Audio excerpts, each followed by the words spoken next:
Complete The New Adventures of He-Man Lore Explored, 1990. In this version of He-Man, the lore of Prince Adam and his alter ego stretches into the future and takes a trip into the world of scientific fantasy. He is joined by completely new characters that don't appear in the Masters of the Universe timeline, but rest assured, the fan-favourite supervillain Skeletor makes a solid comeback with his usual quirks. The show still promises a good deal of sword fighting and is treated as continuity of the Masters of the Universe plot until it was retconned to non-canon. But we will get onto that later. The show features a new Canadian voice cast and is produced by Jetlag Productions, Mattel and Parafrance Communications. It was developed by Jean Chalopin and Jack Oleska, and the only downside is that the show spans only one season with 65 episodes. In this video, I will explore the complete lore of this underrated He-Man classic. Enough of this! To the pods! Retreat! A new beginning.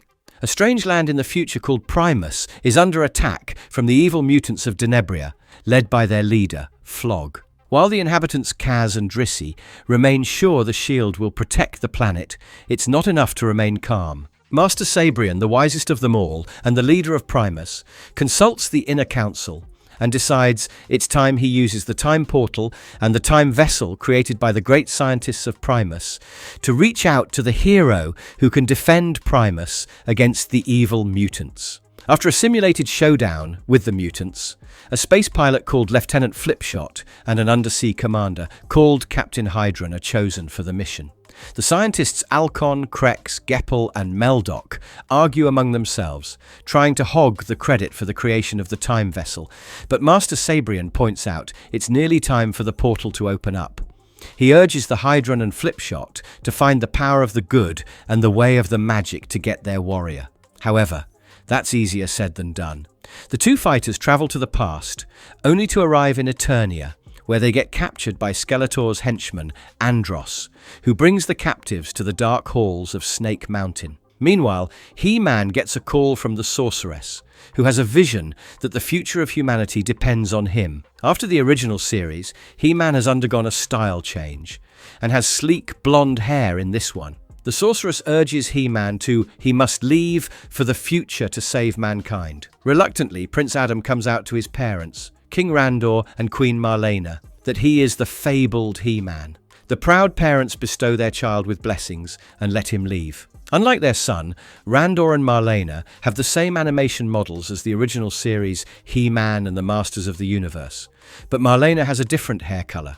The Sorceress assures that Eternia would be free of Skeletor, and boy, she is not wrong. Skeletor pretends to be the good guy and asks Andros to let the captives go. Skeletor is just about to leave for Primus with Flipshot and Hydron when He-Man intervenes. As the hero and villain fight, the time travelers get confused as to which one is the good one. They are on a tight schedule with the time portal reappearing, and so they decide to take them both. However, the truth is revealed as soon as they land back in Primus. It helps with Flog and his henchmen, Slushhead, Hoove and Karate attacking. Skeletor sides with the evil mutants, while He-Man uses his sword to fend off the attacks. Hydron and Flipshot escort Driss and Kaz to an underground city of Honor, while He-Man reveals his Adam identity only to Master Sabrian and asks him to keep it a secret. Sabrian makes Adam a nephew as a disguise, while Skeletor meets Flog to form an unholy alliance. Here's your precious crystals! Quest for the crystals. Skeletor, being Skeletor, begins his masterful plans to defeat He-Man and take over the mutants. He begins by flattering Flog and planning to trap He-Man. Flog points out the cracks in Primus's shield, while Skeletor orders Slushhead to take some images of Primus that can help him attack the planet. Meanwhile, Sabrian decides it's time he introduces He-Man to the Inner Council. However, there are those who doubt Sabrian, like Werban. Werban wonders if a single man is capable of protecting humanity in Primus. The opportunity to prove him wrong comes soon, as Slushhead enters the planet. The mutant notices Kaz and Drissi and chases them, but He-Man comes to their rescue. He sends Slushhead's laser fire back at the pod, and it leaves. Sabrian's assistant, Mara, explains that the mutants have destroyed the shield generator, which is powered by Trifusium crystals that can only be found in the mutant city of Gorn in Denebria. Sabrian orders Hedron and Flipshot to take the starship and travel to Denebria to take the crystals, while the mutants wait for the humans' arrival. Before we tell you what happens next, let's talk about the designs of Skeletor. Personally, it's disappointing. If HeMan is straight out of Vogue, Skeletor takes a dip and looks like he is part of DuckTales. But kudos to Campbell Lane for bringing out a certain degree of dark humour in Skeletor. As HeMan, Hydron and Flipshot leave for Denebria, they find out that Kaz has joined them as a stowaway. As the starship approaches the planet, HeMan takes off with the assistant robot Gleep, but Kaz follows them. The trio enters a trading post hoping to exchange Romdeal gems for the Trifusium crystals, and a mutant trader named Meliak asks them to meet at Shaft 13 of the mines. However, as one might have guessed, it's an ambush, but Meliak and his henchmen let the boy go, as they don't want to hurt any children. HeMan forces Kaz to leave and then takes on the mutants. His sword cuts through the mutants' weapons, and all of them flee except Meliak. Skeletor shows up and tries to throw Meliak in a bottomless pit for his failure, but HeMan saves Meliak with his sword. Meliak refuses to deliver the sword to Skeletor and gives it to HeMan before leaving. A fight with Skeletor calls a lot of Trifusium crystals to fall off the mine walls. HeMan binds some of the crystals to Skeletor and sends him plummeting through the pit, whereas he collects a few crystals for Primus generator. After HeMan reunites with the rest of his mates on the starship, Hydron and Flipshot decide to name their starship after Eternia. It's HeMan we want. Slushhead, Flog. The heat. With the damage to the Trifusium generator, Primus is heating up, and the scientists cannot do anything without the Trifusium crystals. As temperatures run high, Krellis orders the robot UR to cool him down, and the robot freezes, only to be ordered to melt it. As HeMan and the rest return with the crystals and tell of heroism, Drissy chastises Kaz for leaving. The Galactic Guardians are suddenly called to the floating city of Levitan to address a mutant attack. But it was a fake alert sent to lure away the Galactic Guardians from Titan. Slushhead and other mutant minions take the opportunity to kidnap the scientist. Skeletor tries to interrogate them, but the cowardly scientists unintentionally irritate him, and Skeletor decides to take them to the Quagmy swamp of Denebria. The scientists of Primus are supposed to be a comic relief, but as adults, they are pretty much the most annoying characters with mindless cacophony. While we would rather crown Skeletor for comic timing. Back on Primus, Master Sabrian, Mara and Drissy find out that the scientists are missing. Gleep finds UR, who informs them what has transpired and directs them to the location where they are imprisoned. The Galactic Guardians are immediately dispatched to take Starship Eternia to rescue the scientists from the Quagmy swamp.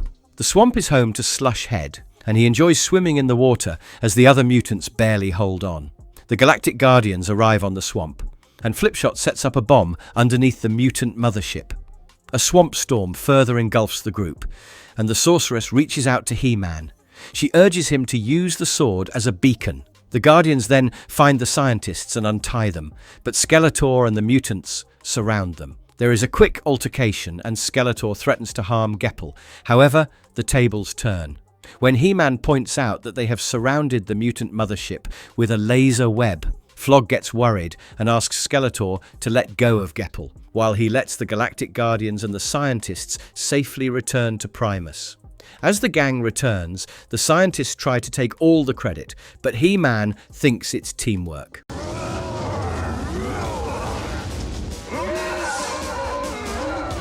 Attack on Honor. The relentless evil mutants. Flog informs that Hoove and Karate have got past the shield, but Skeletor is not easily satisfied and plans on using the pre-man councilman Wervan to lower the shields of Primus. Back on Primus, Kaz shows the garden to HeMan and introduces him to Grot. They are interrupted by the sudden arrival of Hoove and Karate, who have come to look for the tubes leading to Honor. With some significant show of muscle power, HeMan and Grot defeat the evil mutants and strike up a friendship. Later at night, Verban secretly meets Skeletor, who claims to have come to talk peace. Of course, Verban hasn't received the memo on the skeletal villain and falls prey to his manipulation. Skeletor adorns a mind-controlling necklace around Verban's neck and lets him go. During a meeting with the Inner Council, Verban refuses to listen to anybody and insists on contacting the mutants to come to an agreement. He also lowers the shield and runs away with the key. Sabrian instructs Mara to contact Merchant Adam. As Mara wonders what the merchant can do, Sabrian explains that Adam knows the whereabouts of HeMan. This is the only version of HeMan that has two people voicing Adam and HeMan. Doug Parker voices Prince Adam, whereas Gary Chalk voices HeMan. As soon as Mara informs Adam of the crisis, he sends her away to alert the other Guardians and transforms into HeMan. Meanwhile, the mutants celebrate the success of their plan, and Critter calls it pure genius. They attack just as Verban tells the crowd about peace talks with the mutants. As Verban's necklace accidentally falls due to the attack, he realizes what he has done and tries to get away so that the mutants cannot seize the key from him. On the other hand, Master Sabrian has made the scientist work on a sticky goo that Geppel names Geppel's goo to trap the intruders. Unfortunately, the scientists get themselves entangled in the goo, but that just proves the point. Skeletor finds Verban in the desert, but HeMan comes to his rescue. However, Skeletor summons a gigantic underground monster to keep the hero busy. HeMan finds the monster is afraid of water and drenches it with cactus water to make it leave. HeMan also stops Skeletor from snatching the key and sends him scurrying back. The rest of the mutants also find them in Geppel's goo and retreat, whereas Verban realizes his mistake and the worth of HeMan as he returns the key to Sabrian. Your final battle. How right you are! The ultimate challenge. Inside the depths of the mutant mothership, a frustrated Flog counts the times Skeletor has been a total failure.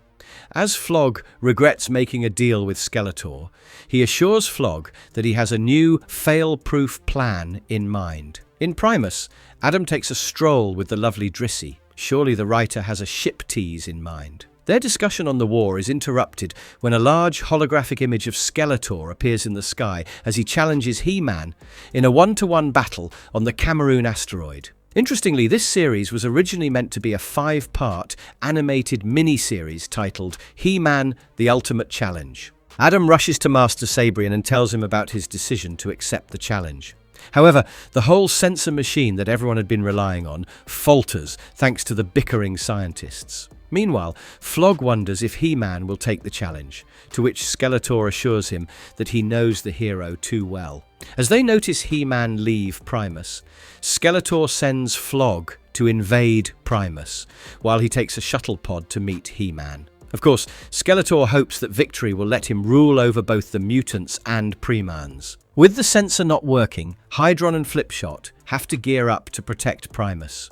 The mutants destroy quite a few buildings on Primus, but the Galactic Guardians shoot back. However, they must inform HeMan, and Master Sabrian asks Mara to take Starship Eternia to inform HeMan. Mara claims she can't fly it alone, and Kaz volunteers to join her as he has some training on the matter. Despite Drissy's protests, Sabrian lets them go, but he and Drissy get captured by the mutants. HeMan also gets a little bit of a boost from Sorceress, who asks him to look into his own heart for strength. The spiritual guides are always obnoxiously vague in their words, and we wonder how the heroes are ever okay with that. Meanwhile, Skeletor waits for HeMan to show up and wonders if he got stood up. But HeMan turns up for the date, and there's instant chemistry in the air. Well, it's space, so no air. As Starship Eternia turns up, Skeletor makes an excuse and vanishes, only to activate a machine that makes the asteroid rain on HeMan. HeMan asks Mara and Kaz to leave as he follows Sorceress's words and finds power within. In Primus, everyone is taken hostage and packed up for slavery. Sabrian informs the Galactic Guardians that the fight is over, while Mara and Kaz return bearing worse news. Flog demands that Sabrian sign over the planet to him, and as Sabrian refuses, Skeletor blows up the Fountain of Freedom. However, HeMan rises from the fountain, now with a tad bit longer hair. He makes debris rain on Skeletor and the mutants, making them flee while the Galactic Guardians return and free up the rest of the people.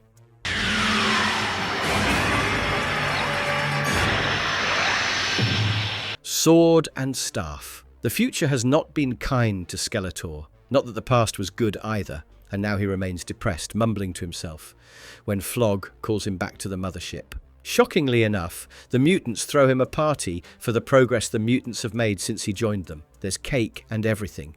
The mutants also gift him with a pet that they secretly hope will scare Skeletor. But Skeletor uses his powers to tame the wild pet. Grr. The name is given based on the sound it makes. When Gura chases a cute little creature called Zep, it falls into a quarry, and Skeletor follows it with Quack. They discover a cave door with a tic-tac-toe for a lock. As Skeletor plays the game and enters the chamber, their eyes feast on a giant crystal. The crystal's power makes Quack stronger, and Skeletor returns with him to the mothership. Flog doesn't like the idea of turning his army super strong. He prefers the old Quack who made conversation. Meanwhile, Adam visits Gorn with the Galactic Guardians, hoping to get Xantron oil for their Vasionic resonator, which is a part of their generator. There, they meet Meliak, who has now become an acquaintance, and Meliak invites them to dinner. As Adam attempts to make a trade with Meliak, they are suddenly interrupted by the rude intrusion of super-strong Quack. For reasons unknown, Skeletor has dark eyes in this episode, while in the original Masters of the Universe show, he had no eyeballs, making him look more skeletal. But we do love the designs on the mutants. Different colours and grotesque facial features make them disgusting enough. Coming back, Adam is about to disclose his identity and turn into HeMan, when the four-armed Sagittar takes the reins of defeating the mutant. However, despite the lure of more power, Flog disapproves of the idea of using the crystal to power up his army. Back on Primus, Master Sabrian tells Adam that the crystal is from Primus, until the Primans discovered its evil power and separated it from the planet. The land mass containing the crystal became the skull-shaped moon of Denebria, called Nordor. Nordor is also the headquarters of Flog and his mutants. As Sabrian tells Adam that the crystal should be destroyed, he turns into HeMan and leaves for Nordor with a crystal sensor made by Krellis and Alcon. There, he meets Skeletor, who has turned up alone and powered himself. This Skeletor is much closer to the old one. Skeletor and HeMan fight, but as the temporary power given by the crystal falters, HeMan attempts to destroy the crystal. Skeletor tries to stop him, but it doesn't work, whereas the blow-up from the crystal permanently increases Skeletor's powers. HeMan leaves, satisfied with the deed done, unaware that the monster has just powered up.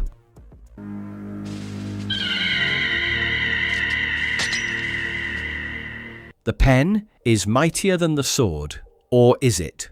Flog and Skeletor are back in Gorn City, looking for recruits for their mutant space force, when an attractive, lifelike painting of a dragon interests Skeletor. He inquires of the painter and learns that it's done by a man called Helm, who is currently in Primus for trading purposes. At Oasis in Primus, Helm presents his beautiful paintings to Master Sabrian and Mara, but the strange art makes Adam suspicious. Helm claims that he has inherited the magic paintbrushes and tempera oil from his grandmother, who was a great painter herself, and Sabrian knew her. Adam shares his thoughts with Gleep, but Gleep suggests Adam is just worried about Mara. Meanwhile, Skeletor and Slushhead threaten a rabbit pilot called Captain Tibar to take a ride in his space caravan and secretly reach Primus. Captain Tibar is physically similar to a character called Plundor from Masters of the Universe. When Lieutenant Tuscador and other Galactic Guardians arrive to inspect the space caravan, Skeletor and Slushhead hide inside the bale of hay, in the smelly chambers with animals. After arriving in Primus, Skeletor uses his powers to bring the dragon painting to life. As Geppel and Meldok examine their newest surveillance device, they notice the dragon. Hydron and Flipshot immediately take off to fight the beastly creature. However, the fire-breathing dragon proves impervious to their firepower and burns down several cannons. At last, it's HeMan's turn to take down the creature with his sword. As the dragon gets blown into bits, Geppel and Meldok collect the samples of the flakes. Adam and Helm accompany the scientists to the lab as they find out the dragon was made of paint. Elsewhere, Skeletor uses his powers to animate the rest of Helm's paintings, which are in Primus. A butterfly painting comes to life and enters the lab, shooting acids everywhere. Adam runs away, in the pretext of calling for help, and transforms into HeMan, but before he can fight, Geppel throws a jar of water on the butterfly, melting it. The scientists realize the paintings are sharing points amongst themselves, which means water will not work next time. Quagmy swamp samples are detected, and HeMan realizes that Skeletor is behind the act. HeMan and Helm rush to the oasis, where a snow leopard and a phoenix are terrorizing Sabrian and Mara. Helm paints a hunter who kills the leopard, but has to destroy his paintbrushes to destroy all other creations. The hunter defeats Skeletor, forcing him to flee with Slushhead, and at last HeMan apologizes to Helm on Adam's behalf.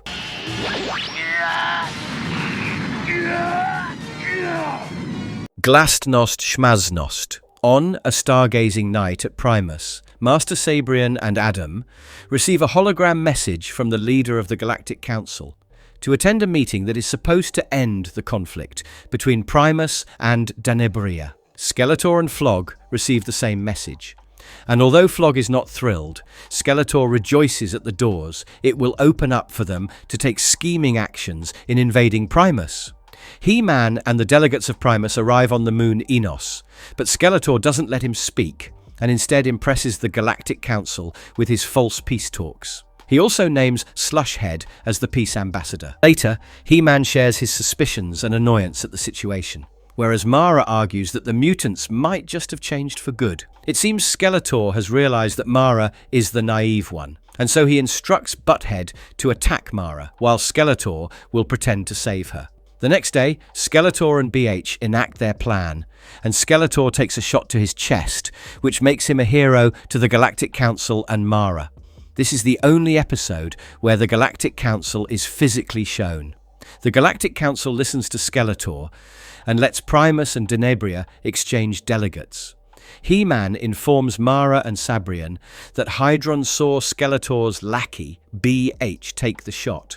Sabrian doesn't trust Skeletor either, and assures HeMan that the mutant ship will be screened for weapons. On their way to Denebria, HeMan, Hydron and Flipshot receive a message from Skeletor, hinting at invading Primus. The Preman delegates land in Quagmy Swamp, as Slushhead welcomes them with fanfare, while Skeletor and the mutants secretly charge an ore that they mean to plant deep down into the core of the planet. However, Slushhead accidentally leaks Skeletor's plan, prompting the Premans to defeat the mutants and return. With a swamp creature taking out the transmitter and navigation system, HeMan takes the sorceress's help and creates a sword sign with the stars to notify Werban, who lowers the shield for them to enter Primus. Meanwhile, Skeletor has revealed his true intentions, and as HeMan arrives, he tries to engage Skeletor in a battle, but the mutants and Skeletor leave after dropping the fully powered ore. HeMan pulls it back and flings it into space. The ore hits the mutant mothership, causing considerable damage, while Flog watches and screams out the episode title. Mara also apologizes to HeMan.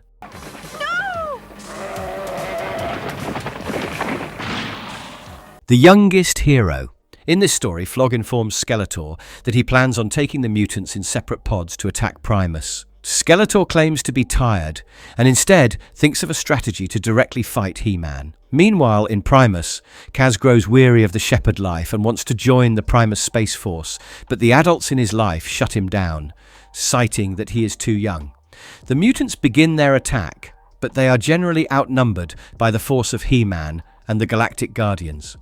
Skeletor tests out a spell to create a double and celebrates when Quack suddenly appears. He manipulates Quack into joining him in his sneak attack. Skeletor reveals his re-modified shuttle pod that has something extra special that can give him an edge in their fight with the Premans. As the Galactic Guardians drive off Flog and his mutant force, Skeletor sneaks in through the shield opening by blinding the pilots with a light emanating from the shuttle's armor. When a red alert is issued, Kaz steals an Astro Sub and goes off to fight the mutants, but he gets captured by Skeletor and Quack. Skeletor takes Kaz to Nordor and infects him with a rare virus. He then contacts the Oasis and informs them that they have the feverish Kaz. With the shields lowered, Skeletor brings Kaz back, while HeMan worries about what Skeletor will do after. Just as HeMan feared, Skeletor demands HeMan's sword in return for curing Kaz. HeMan agrees and hands over his sword after Skeletor brings Kaz to normal, but Kaz throws a rock, which leads to a full-blown fight. Skeletor again conjures a double leading to an unfair battle, but with Grot taking down Quack, the odds are evened out. As a rain of rocks interrupts the fight, Skeletor drops off the Skull Staff, and HeMan throws a boulder at one of the Skeletors. The evil mutant and Skeletor are again forced to retreat, while Grot returns the sword to HeMan. Later, HeMan explains how the sun's rays falling on Skeletor's eyes made him realize which one is the real one, prompting Kaz to study and increase his knowledge before he joins the Primus Space Force. Good looking, isn't he? The Festival of Lights. The trisolar galaxy, housing Primus, Denebria and others, is about to witness a trisolar eclipse, and that means it's time for the Festival of Lights. Adam is busy preparing for the festival with Mara, Drissy and Kaz. However, what they are most excited about is an interstellar rodeo show that's about to take place in an entertainment ship called West Star. Slushhead is equally enthusiastic about West Star's arrival with a childlike enthusiasm, but Flog and Skeletor have other ideas. As HeMan and the rest leave for West Star in Starship Eternia, they encounter the mutant mothership on their way. Skeletor shows his great enthusiasm, which makes HeMan suspicious. But even with the mothership close to Starship Eternia, they cannot launch an attack, as West Star and its visitors are protected by the trisolar galaxy. Aboard West Star, Mara, Kaz, Drissy, HeMan and Sagittar look at the well-attended animals that take part in the rodeos, while Drissy and HeMan meet Buck West Star. While Drissy asks Buck West Star to bring his show to Primus for the Festival of Lights, HeMan suspects something is amiss as Skeletor has gifted a bull to Buck West Star and befriended him. By the way, this series is considered to be influenced by Battle Beyond the Stars, 1980, a film that deals with an extremely similar plot and similar characters. But let's face it, the 80s and 90s were a time for space adventure. Now, as the rodeo show begins, Skeletor uses a remote to make his mechanical bull go wild, and it targets HeMan. The hero displays a show worth $1,000 in defeating the bull.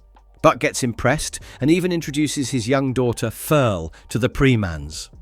Later, Skeletor kidnaps Furl and forces Buck West Star to let the mutants join his rodeo group as cowboys. The boys, mutants get themselves fitted in Gorn's tailor shops. So you see, they mean business. Unfortunately, the moment West Star arrives in Primus, Adam and Mara go to watch the eclipse together. On that note, Mara has continuously been suspicious of Adam. Back in West Star, Sagittar comes across an old enemy, Staghorn, dressed as a cowboy, and he asks Drissy to alert others. As Drissy warns Mara and Adam, he quickly takes his exit and transforms into HeMan. Meanwhile, the rest of the Galactic Guardians get surrounded by the mutants. But with Sagittar and HeMan riding into battle, soon the tables turn. Sabrian is rescued, the Guardians break free, and HeMan single-handedly takes out the mutants, forcing them to return. Buck also rescues Furl from Slushhead. That one was easy, though. Lastly, Buck and Furl gift HeMan with a bird called Clawbear before leaving Primus. Tom, you understand? The gift. After another failure to invade Primus, Flog and his mutant space force return to Nordor, to a sardonic Skeletor celebrating victory. After taking a few jibes, Skeletor tells Flog about his next plan. It begins with Flog contacting Master Sabrian and confessing that he is done with the war. As he gets prompted by Skeletor, Floggy reminds Sabrian how the war has led to much devastation on both sides. Flog pretends to break down, and Master Sabrian sheds a few tears. However, Adam is not impressed, and maybe Master Sabrian is not the wisest of all. Flog informs that he is sending Zeps as a sign of goodwill. Now, Zeps are the furry, cuddly, cute creatures that we once saw Gur chasing about in Nordor. After the Zeps are delivered, HeMan continues to share his suspicion, but he too is won over by Cuteness. Something similar also happens with Hydron, as Zeps seem to be all over the planet and even in pre-man ships. Skeletor uses the eyes of the Zeps to monitor and record everything on Primus. He and Flog soon launch the next phase of their plan as they activate the Zeps, which grow larger in size into beast-like creatures. Skeletor also exercises his powers through the monstrous Zeps, as their red glowing eyes seem to knock out individuals. Series writer Jack Oleska is credited with maintaining the best continuity ever in a He-Man series. And this is the first time an episode ends with a cliffhanger. Adam transforms into He-Man and rushes off to fight the Zeps. He finds out they are actually robots called anadroids. The Galactic Guardians also fight the anadroids. However, at this point, the planet is overrun with monstrous Zeps, and so he gives He-Man the key to his shield around Primus and asks him to guard it. Sabrian sends Mara along with He-Man to fight the War of Freedom from the wilderness in their own terms and return when it's finally safe to bring the key back. Unfortunately for them, the Zeps are transmitting everything to Skeletor, who is about to visit Primus. Skeletor's victory. The story continues with He-Man and Mara continuing their journey in the wilderness. As they approach the village, Zaffa, He-Man hands the key to Mara and continues his journey into the village as Adam. Meanwhile, Primus is completely taken over by the mutants, and Skeletor decides it's time for Floggy and him to travel to Primus. On the other hand, for the first time, the scientists work together and decide to get their hands on an android to understand how it works. They leave for the wilderness to capture one and show utmost bravery in the face of mutants, even going as far as bluffing them. Hydron and Flipshot also attempt to free Starship Eternia and start a rebellion, but they are greeted by the arrival of Flog and Skeletor. Hydron and Flipshot are taken prisoners, while Flog and Skeletor head to Honor. They ask Master Sabrian to surrender, and Flog decides to destroy the shield, but Sabrian claims it will cause a high-magnitude explosion affecting the Tri-Solar System. Flog and Skeletor also realize the key to deactivate the shield is with He-Man. Skeletor tries his best to learn where He-Man has escaped, but the wise Sabrian is able to keep the secret. Flog announces a reward for the trooper who finds He-Man. Speaking of He-Man, Gary Chalk modelled his voice based on Dolph Lundgren, who has played He-Man on Masters of the Universe film 1987. The sorceress helps Adam escape the mutants, and he encounters Drissy in Zaffa. As he gets updated on the situation, the mutant troopers notice them, and Adam leaves to transform into He-Man. He defeats the troopers, and the news reaches Flog. Skeletor and Flog again interrogate Sabrian, but decipher the Master's comment about Priman's rising like a flock of birds as a secret fleet. Skeletor sends a Zep to spy on He-Man, and it turns into the adorable version as it rests on water. Gleep, UR, and the scientists find the Zep and attempt to examine it. As some of the mutants in Terraclaws also attempt to take on He-Man, they approach the place with the scientists. He-Man finds the scientist and saves them from the Zep, which turns monstrous when dried out. It appears that water makes the Zeps lose their wildness. He-Man also defeats the group of mutants after him and congratulates the scientist for their endeavors. He-Man in exile. He-Man is still on the run, and without him, Skeletor and Flog are unable to lower the shield that can enable them to completely win Primus. As Skeletor points this out, Flog sends Quack to search for He-Man with Terraclaws. Meanwhile, in the wilderness, the scientists use Staghorn's defeated Terraclaw for their own inventions.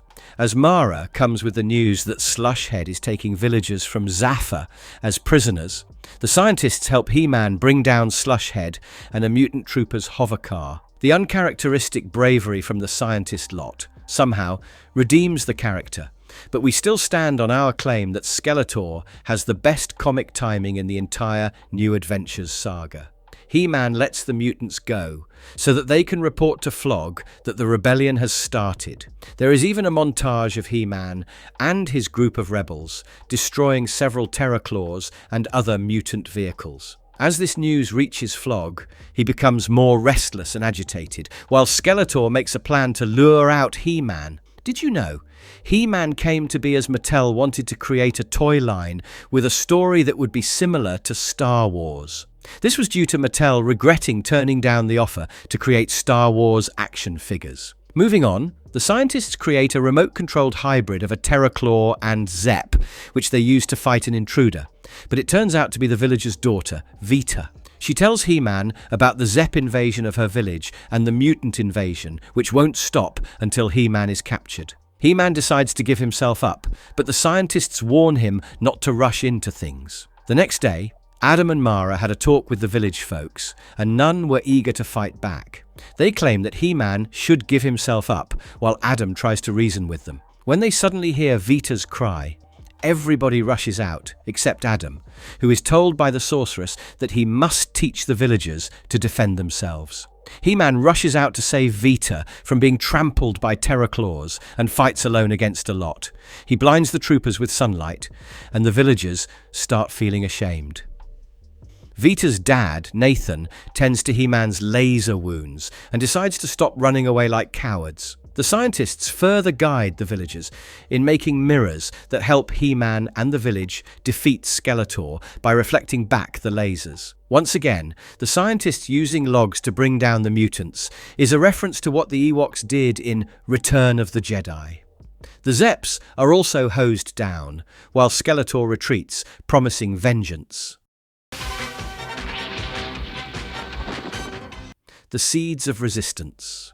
The mutants have suffered a significant loss of a squadron of Terrorclaws, and Skeletor continues with his "I told you so" as he urges Flog to use the mothership and find HeMan. Back in the forest, the scientists have discovered that certain chemicals present in the nearby pond have the ability to short out the Zeps. They suddenly witness the mutant mothership flying over the wilderness and heading for Zaffa. But it's most fortunate that all the villagers are in the forest as rebel forces. Skeletor and Flog are surprised to find nobody in the village, and Skeletor decides it's time they use the new tractor beam to pull the town to the mutant mothership. HeMan realizes that at this point, they need the valuable guidance of Master Sabrian as well as the military aid of Hydron and Flipshot. Adam and Mara don't waste any time and sneak into Titus to rescue Sabrian, Flipshot and Hydron. They capture a mutant trooper and get the key to free the prisoners, but get surrounded by Krita and Slushhead. However, Adam transforms into HeMan and easily escapes capture, while Slushhead's attack ends up sabotaging Krita. HeMan and the rest escape, but Skeletor is still impressed and dances with Krita. This is the first instance of a Skeletor-Krita ship tease, which was about to culminate in a kiss, but damn Flog for interrupting the interaction. Skeletor mentions placing a tracking device in Sabrian's robes will finally enable them to find the secret Sabrian fleet. However, there's no fleet, and Sabrian still keeps up with the lie. As it turns out, he is well aware of the tracking device. Sabrian uses telepathy on Gleep and asks the robot to take his robots away. Later, Sabrian and HeMan get surrounded by mutant troops as they stand on a frozen lake, while Hydron, Flipshot and Mara reclaim Starship Eternia. The scientists also discovered that it is the mud that actually shorts the Zeps. Sabrian on the lake turns out to be a hologram, while HeMan breaks the ice to make the mutants fall. With the combined attack of even Starship Eternia, the villains find themselves canoeing down a lake and a waterfall. The battle for Levitan. So far, Skeletor's plan to capture HeMan has been a complete failure, and so in his latest strategy, he projects a gigantic projection of himself, declaring HeMan as the ultimate obstacle to peace. Skeletor engulfs Levitan with the tractor beam and threatens to pull the city into space and destroy it if HeMan doesn't surrender. Adam feels frustrated at not being able to do anything and decides to surrender. But Master Sabrian has other plans. Sabrian points out that this is one great opportunity to send Skeletor and mutants out of Primus. Sabrian also plans to destroy the tractor beam, and it gets into motion when Hydron brings remodified ships that the scientists have built with Terraclaw parts. As Adam and Sabrian visit the scientists, Alcon shows that they have nearly perfected the particle reversion activator that can destroy the tractor beam. Alcon makes a demonstration with Gleep, which shows that more work needs to be done. In the night, Adam uses his psychic abilities on Quaxo that the mutant takes him to the spaceport. Adam also transforms into HeMan and disguises himself as a mutant trooper to enter the mutant mothership. The disguised HeMan uses a device that Sabrian had given him to study the controls and mechanisms of the tractor beam, but he is soon found out. HeMan manages to escape by sending the troopers after Flog, calling him a disguised HeMan. With the data that HeMan captured, the scientists can now perfect their particle reversion machine. So HeMan directly contacts Skeletor and agrees to surrender. When Starship Eternia drops off HeMan, they are surprised to see that Skeletor has arranged for fireworks and a celebration. HeMan is restrained in bondage, and his power sword is taken away. Slushhead also attempts to make the people take an oath of allegiance, but it doesn't go his way. When Drissy tries to protect HeMan, Skeletor hurts her, and Grot rebels. Surprisingly, the scientists follow next, throwing the special mud on Zeps. Soon, the rest of the people join in, and HeMan frees himself. The flight squad also joins, and the mutants, along with Skeletor, are forced to retreat. The particle reversion also works and, in turn, damages the mutant mothership, flinging it away in space. The arc ends with HeMan returning the key and Primus to how it was before the Zep attack. That could have been much more serious. Crack in the world. The mutants and Skeletor are back in the mothership, and Skeletor is disappointed with the mutants' inability to decode the formula for the most dangerous substance in the universe, Energon. No, it's not the one that Transformers sought on Earth. Flog suggests the scientists on Primus can probably decode it, which gives Skeletor an idea. The scientists on Primus receive the Mind of the Millennium Award. But for them to obtain it, they must travel to a space station. Since Sabrian won't allow them to leave, the scientists rope in Gleep to fly Starship Eternia. However, before they can claim the award, a robot in the space station asks them to solve a complex mathematical problem. All the scientists, except Geppel, get on to solving it, unaware that Skeletor is behind the act. And it's his voice they have heard through the robot. Somehow the formula looks familiar to Geppel, and he warns others, but they don't pay heed to him and create Energon. Skeletor gifts the scientists with a statue award with the Energon inside. After returning home, the scientists are chastised by Sabrian when Geppel informs them about the melting award. The Energon starts melting every object around it, and soon HeMan arrives to save the scientist from the melting lab. Sabrian further explains to HeMan that Energon will ultimately devour the entire planet and turn into the fourth sun. This means there is an immediate need for evacuation. However, the mutants also seize the opportunity to attack. Although Geppel is the only one who didn't get Skeletor's award, it is now his time to shine.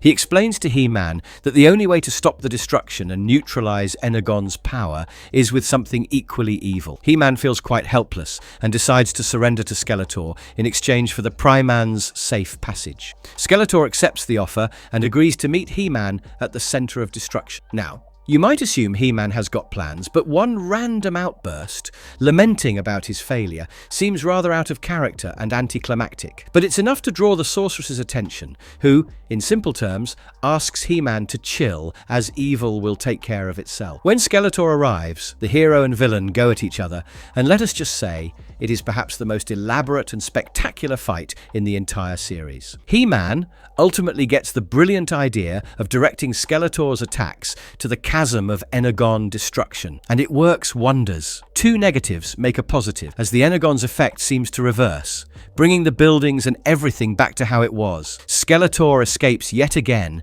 and the Primans return home. Very big stone. Escape from Galosia. Skeletor and the evil mutants hijack the prison ship of Galosia, completing the first phase of their next big evil plan. The second is luring Kaz and Drissy to the prison ship. Krita helps Skeletor in mimicking Kaz and Drissy's mum's voice as she calls for them. Kaz steals an Astro Sub and leaves with Drissy, but Skeletor sends an unnatural wave that makes the siblings fall asleep. Meanwhile, Hydron and Adam test out Starship Eternia's shadow defense cloaking mechanism as Flipshot playfully targets them. They soon get an alert about Galosia entering the Primus space corridor. Hydron, Flipshot, and Adam also find the Astro Sub, as it doesn't respond to their communications. Right at that time, Skeletor calls them up, informing them that he is taking the duo to Galosia. Skeletor jokingly calls himself Uncle Skeletor to the children, but according to a tie-in comic called The Search for Keldor, Skeletor is King Randor's long-lost brother Keldor. This actually makes him an uncle to He-Man Adam. Adam returns to Primus and informs Sabrian before changing into He-Man. However, he leaves without knowing that a comet Xenon is on a collision course with Galosia. Meanwhile, after locking up Kaz and Drissy in a cell, Krita overhears Skeletor planning to leave Flog and the mutants on the ship so that he is the only one who can rule over Primus. Krita immediately relays the news to Flog, Quack, and Slushhead, as she explains how Skeletor has attached a magnetic generator to Galosia for it to attract the comet. When He-Man reaches Galosia, he is immediately confronted by Skeletor, who releases some of the vile criminals to keep He-Man from going after Skeletor. On the other hand, Drissy also uses her psychic powers on a lizard-like creature that helps unlock the cell. The sorceress alerts He-Man about the approaching comet, while Flog alerts the prisoners who follow Flog, and He-Man takes the opportunity to find what is attracting the comet. Flog and the other mutants stop Skeletor from leaving alone, while He-Man finds the magnet and pulls it out. He-Man secretly attaches the magnet to Skeletor's ship as he intercepts Skeletor for the last time. The prisoners are returned to their cells, and Galosia is sent on its way before He-Man, Kaz, and Drissy return. Skeletor gets surprised when the collision never occurs, only to find the comet chasing their flight. Flog, your stupid mutants ruined another plan. He-Man Mutant. Constant attacks from the mutants have weakened the planetary shield around Primus, and this means the mutants can easily get in and get out. Captain Hydron and Spinwhip patrol the area, and soon enough spot an alien shuttle of the mutants entering. He-Man is alerted to the same, and with his pet bird Clawbeer, he captures Quack in BH. However, the two mutants seem to be pleased to be imprisoned in Honor, as they should be, as they have completed another one of Skeletor's scheming acts. However, the mutants were foolish enough to raise He-Man's suspicions. He too gets an opportunity to confirm his doubts when the scientists approach He-Man and Mara with their latest invention, the Mutator. When Alcon accidentally falls into the chamber, it demonstrates how Alcon is changed into a mutant and then again returned to normal. He-Man takes his chances and immediately enters the chamber, but he emerges as a grotesque mutant with amnesia. He destroys the machines and leaves, only to find the captive mutants and release them, who fail to recognize He-Man thanks to his new monstrous features. When Sabrian learns of the incident, he explains that He-Man's Eternian physiology and magical powers had a different effect on his body and mind. The mutants leave the planet with Hydron, Spinwit, and Starship Eternia, as they have brought a disruptor with their shuttle pod. The disruptor enters the inner council and interferes with the council people's concentration, which results in the shield being deactivated. Meanwhile, at the mutant mothership, Skeletor enjoys the gifts BH and Quack brought him. He even likes He-Man and names him Cruncher. Flog tries to test Cruncher by asking him to kill the Galactic Guardians, but Skeletor stops him. Back at Primus, the scientists' effort to get the mutator working fails miserably. Skeletor, Flog, and Cruncher land back on Primus, with Cruncher still carrying the captive Guardians. They enter the inner council chamber and leave Cruncher with the captives. However, when Clawber constantly approaches Cruncher, Drissy realizes it's He-Man. Drissy, Sabrian, and Mara take their last chance to make Cruncher remember as they hand him the power sword. It works like magic, and Cruncher finally remembers, reverting to He-Man. He frees the captives and fights back the mutants, once again making them retreat. Clawber also destroys the disruptor, and the shield gets back to protect the planet from the mutants. Ha! Right on target! Juggernaut. One fine day during their usual patrol, Hydron and Flipshot hear the cry for help of a young alien girl called Vedora. She claims her planet was destroyed by mutants, and she is the last surviving one. As Adam, Mara, and Sabrian watch the interaction from a monitor, Mara encourages Adam to take a shuttle pod and rescue her. After Vedora's ship enters through a hole in the planetary shield, Adam helps her land. Later, Vedora delivers a deliberately tragic speech about missing her parents, but Mara finds something suspicious. Mara is proved right when, at night, Adam finds Vedora's eye glows red, her voice changes, and she transforms her spaceship into a huge drilling machine, the Juggernaut. As Adam attempts to stop her, Vedora's hand gets accidentally scratched, and she is revealed to be a robot. Once again, she is sent by Skeletor to infiltrate Primus without raising suspicions. Vedora runs off to Werban, Sabrian and Mara, claiming Adam is trying to hurt her. Only Werban believes Vedora, while the rest scatter to find her. Vedora activates the Juggernaut, which starts destroying all shuttle pods. Adam transforms into HeMan and protects Sabrian and Mara. However, they must travel to Honor to warn the others. Meanwhile, the Juggernaut drills into the ground, and pretty soon, it starts wreaking havoc across Primus. Sabrian orders Werban and the other council people to take the children to shelters. Meanwhile, Skeletor and Flog also enter to claim Primus. But that's a far-fetched dream, as HeMan gets into Vedora's ship and directly confronts her. HeMan's power sword falls off, and Vedora transforms into a large robot, but HeMan takes it down. He also gets clear proof of Skeletor being involved, which makes HeMan come up with his own plan. He takes the Juggernaut on top of Starship Eternia and makes it fire at the mutants. The episode ends with the mutants scurrying back, while Vedora gets reprogrammed to be good and joins the Primans.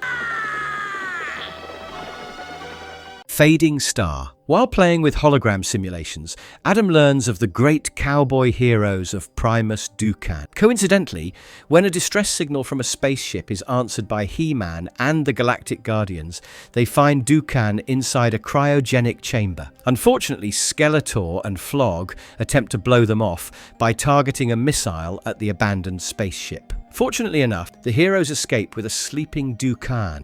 The scientists of Primus help in waking up Dukan from his hibernation, but the aged hero turns out to be a fiercely independent person and a great storyteller. Kaz shows him a projection of Skeletor and asks if he can defeat the Bag of Bones, but Dukan seems awfully confident he can take Skeletor out.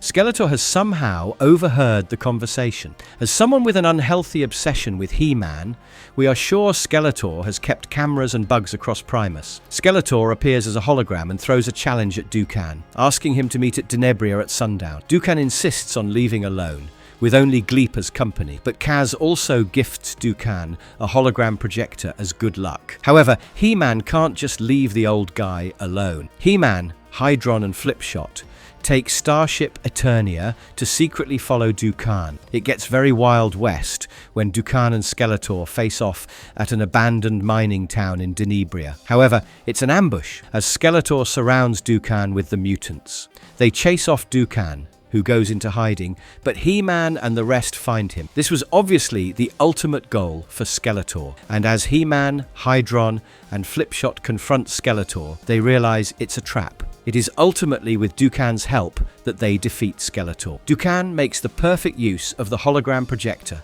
to produce multiple illusions of himself, forcing Skeletor to retreat to his snack bar. Later, HeMan asks Dukan to train the new recruits of Galactic Guardians, but Dukan leaves to enjoy his well-earned retirement, promising to return whenever the need arises. Skeletor's Revenge. Not sure why the episode is named so, but it begins with the 4 scientists of Primus fighting amongst themselves while revealing their latest invention, the Master Computer, which will control all of Primus's machines. Mara and Adam use the opportunity to force Master Sabrian to take his much-needed rest. However, that may remain a dream, as a hacker named Mikros is recruited by Skeletor to hack the computer. Mikros has previously been exiled for cybercrime, but clearly hasn't changed a bit. Mikros uploads a living monster virus called Argozoid into the Master Computer. which makes the Velocibus carrying Mara, Sabrian and the rest of the viewing crowd run uncontrollably and at high speed. When Adam is separated from the lot, he transforms into HeMan and follows through the tube to stop the Velocibus from crushing. While HeMan saves the people, Mara notices the Argozoid. Since the Argozoid can easily lower the planetary shield, Geppel and Alcon point out that they must defeat the virus from within. The two scientists digitize themselves along with HeMan and Galactic Guardian Artilla to enter the computer. Thanks to some Geppel's goo used by Alcon, the Argozoid is captured, but it might be too late as the shield is already lowered. Skeletor and the mutants enter Primus and capture everyone, while Micros reveals he is the traitor. Interestingly, series co-writer J. Larry Carroll recycled the story and the title from Filmation's Ghostbuster episode called Simon's Revenge. However, Micros brings back the scientists to the real world, while HeMan and Artilla are left to fight Argozoid. However, in a rather amusing turn of events, HeMan forms an alliance with Argozoid, who works with Artilla to make the machines of Primus attack the evil mutants. Once again, Skeletor makes his exit, leaving his allies to fend for themselves, while Micros gets digitized by Argozoid. The heroes are eventually brought back, while Argozoid agrees to make repairs and keep a watch on Micros. The Mind Lens. Skeletor gets his hand on the Mind Lens of Denebria. The mirror lets the user control someone's mind, and Skeletor plans on using it to destroy HeMan. As a trial, he controls Grot and makes him uproot trees and destroy his own garden, with no regard for any life. Adam, Drissy and Kaz witness the change in Grot and are shocked. After Grot passes out, Skeletor takes a more direct approach to harming Primus. Skeletor starts controlling Captain Hydron as the Captain and Lieutenant Flipshot engage the mutant ships. Although Hydron proves to have a stronger mind than Grot, it's not long before Skeletor makes Hydron call off the attack, pissing off Flipshot. Skeletor also makes Hydron manipulate Werban so that he can enter the Inner Council meeting. Adam, Flipshot, Master Sabrian and Mara realize something is wrong, and they catch Hydron advocating peace with the mutants. But his haughty attitude and behavior look suspicious. When Sabrian points out that mutants should approach first, Hydron threatens to use force. As Hydron leaves with Starship Eternia, Adam and Flipshot get on the ship secretly. Hydron heads for Levitan and attempts to destroy it, but Flipshot tries to stop him. Hydron knocks out Flipshot, and Adam has to transform into HeMan to enter the bridge and confront Hydron. HeMan knocks out Hydron and saves Levitan from being destroyed, but now Skeletor tries to control HeMan. This proves to be the most challenging, with HeMan's resisting power. Skeletor still makes HeMan damage Starship Eternia, but Hydron and Flipshot wake up in time to make a safe landing. When Skeletor makes HeMan dangle the pilots, HeMan shows great resistance and stops himself from throwing them off a cliff and runs away to stop Skeletor. Meanwhile, Master Sabrian finds out about the Mind Lens of Denebria and stops Werban from sending HeMan to exile. Sabrian urges everyone to concentrate their minds on HeMan, including Master Werban. This allows HeMan to get free from Skeletor's mind control and turns the tables on him, as HeMan makes Skeletor order Flog to enter Primus while the shields are up. HeMan also leads the Galactic Guardians on Astro Subs to attack the mutant mothership and forces it to retreat. Later, Skeletor and Flog start arguing, and as Skeletor tries to shoot at Flog, it hits the mirror and destroys the Mind Lens.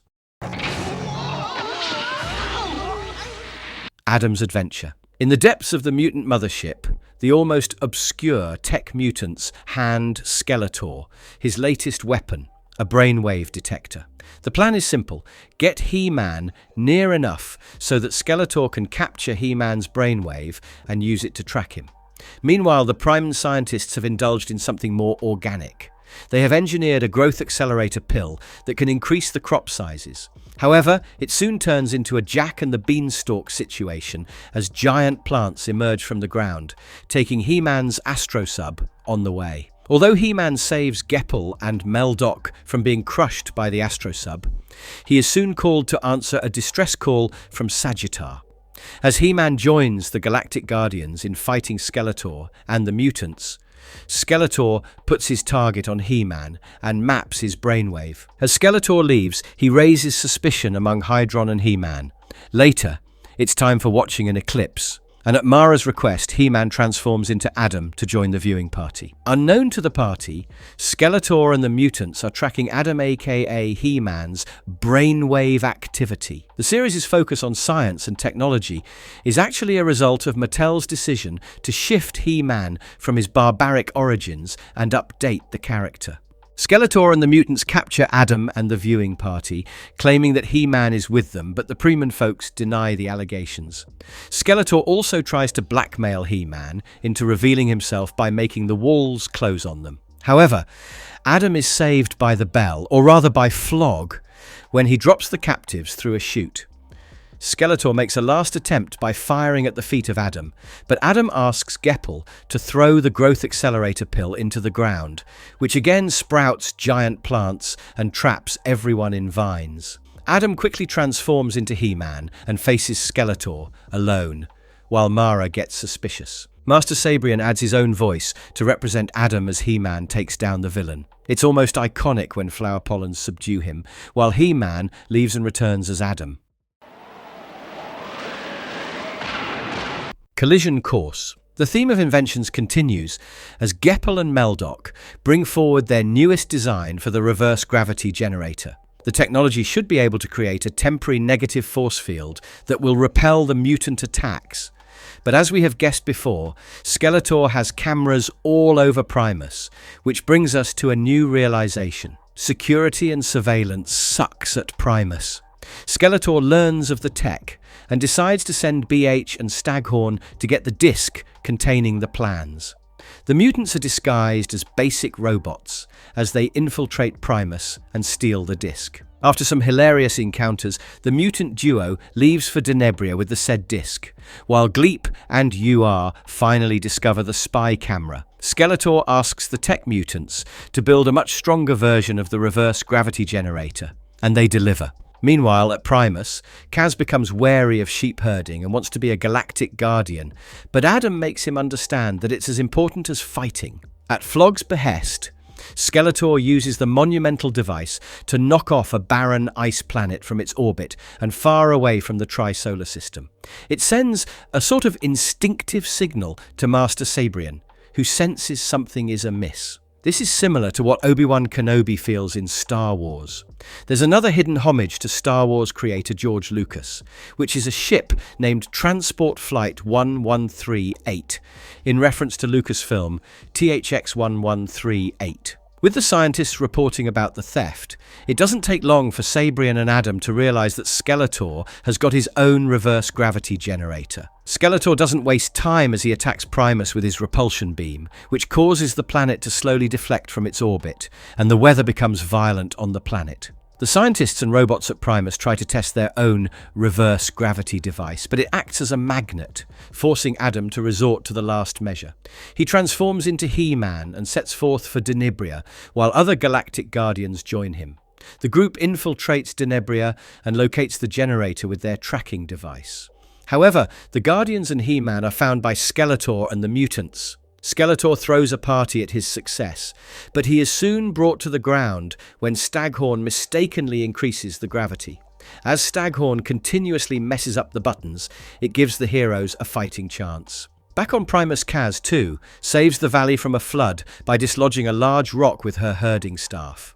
At Denebria, Sagitar helps HeMan get on the controls of the generator, and as Master Sabrian guides him, HeMan uses the power sword to charge up the generator and bring Primus back to its original path. HeMan replaces the generator's disc with the Priman scientist's magnetic version and leaves with the Guardians, while Skeletor's last attempt on the generator backfires as he reflects on how villains never have a good day.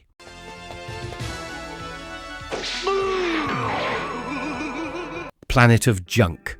The episode kicks off with an intense battle between the mutants and the Galactic Guardians. HeMan and team are able to incur significant damage on the mutant mothership, forcing it to land on an abandoned asteroid full of junk. However, Skeletor notices the discarded items left by an alien race, are made of advanced technology and can be modified into weapons that can destroy the Galactic Guardians for good. When Flog comes across an image projector that changes one's appearance, Skeletor gets an idea to kidnap the HeMan scientists. Skeletor and the mutants turn up as Professor Galactica's interstellar circus and invite the scientists to their show from where they are kidnapped.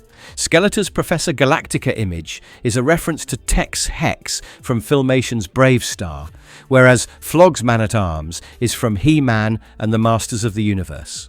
As HeMan and the Galactic Guardians pursue the mutants, they escape by disguising the mothership as a normal spaceship. Upon reaching the asteroid, Skeletor and the mutants threaten the scientists into repairing and modifying the discarded machines. However, the scientists feel uneasy, betraying their planet, and Geppel fools Slushhead with random scientific jargon to send an SOS to HeMan and the Guardians. Although Skeletor catches Geppel, he is glad to have lured HeMan into the trap. Things go haywire when Skeletor uses one of the machines to damage the Astro Subs, forcing them to retreat and repair, while HeMan heads onto the asteroid to keep Skeletor busy. Skeletor seemingly kills HeMan by crushing him with rocks, while the Galactic Guardians return. When another fight breaks out between the two sects, HeMan emerges from the rubble and helps the Guardians, but force field bubbles capture them. After some hilarious encounters, the mutant duo leaves for Denebria with the said disc, while Gleep and UR finally discover the spy camera. Skeletor asks the tech mutants to build a much stronger version of the reverse gravity generator, and they deliver. At Denebria, Sagitar helps HeMan get on the controls of the generator, and as Master Sabrian guides him, HeMan uses the power sword to charge up the generator and bring Primus back to its original path. Skeletor orders the mutants to put HeMan in an energy-draining chamber, but Geppel has tampered with it, and instead of weakening HeMan, it drains the energies of those surrounding it. It's revealed that every scientist has sabotaged their machines to help the Guardians, and with the villains down, the heroes return to Primus. At the end, the image projector malfunctions, keeping the mutants as clowns, which suits them better.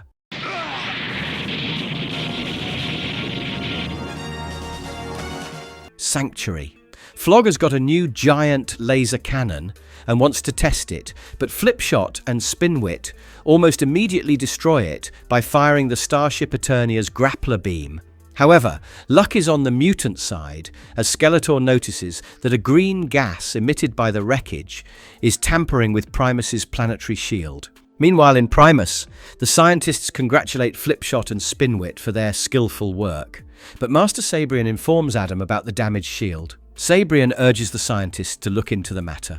However, the mutants have already converted the cannon into a factory, releasing the corroding gas. It enters Primus's atmosphere, causing lightning and destruction, which means there is a need for more direct measures.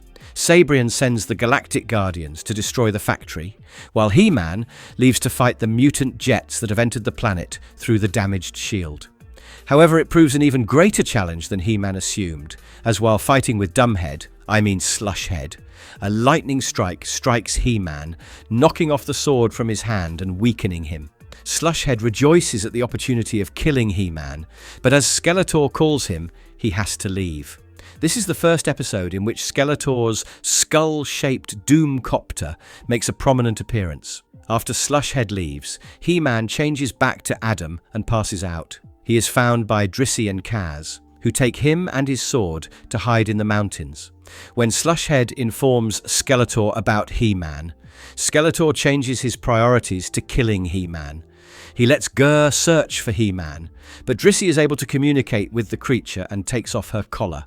After falsely chasing the collar, Skeletor and Slushhead come across a giant bear-like creature with the collar. Meanwhile, Adam wakes up and feigns memory loss as to how he got HeMan's sword. Master Sabrian contacts him and soon arrives. He takes Adam to a cliff so that another convergence of the gas and lightning energy can bring back Adam's power. It works, and HeMan returns to confront Skeletor. Back in space, Flipshot and Spinwit have to fend off mutant attacks and ultimately destroy the fog factory, whereas Gur returns to Skeletor, but this bites him.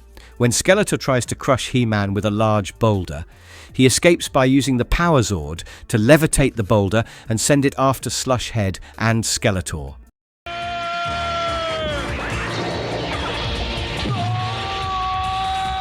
Council of Clones. In a new strategy, Skeletor and the mutants incessantly bombard a single portion of Primus's shield, while the inner council, including Master Sabrian, continues to concentrate all their energy to keep it intact. As the inner council grows tired, the Galactic Guardians and HeMan decide to attack. They play right into the hands of Skeletor, as HeMan captures a small shuttle with a supercomputer inside.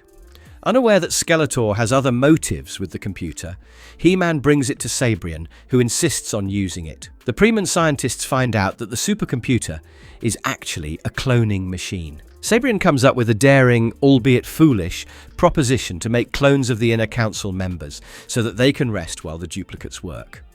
However, it backfires when Skeletor activates the supercomputer, and the clones of the council members act out strangely.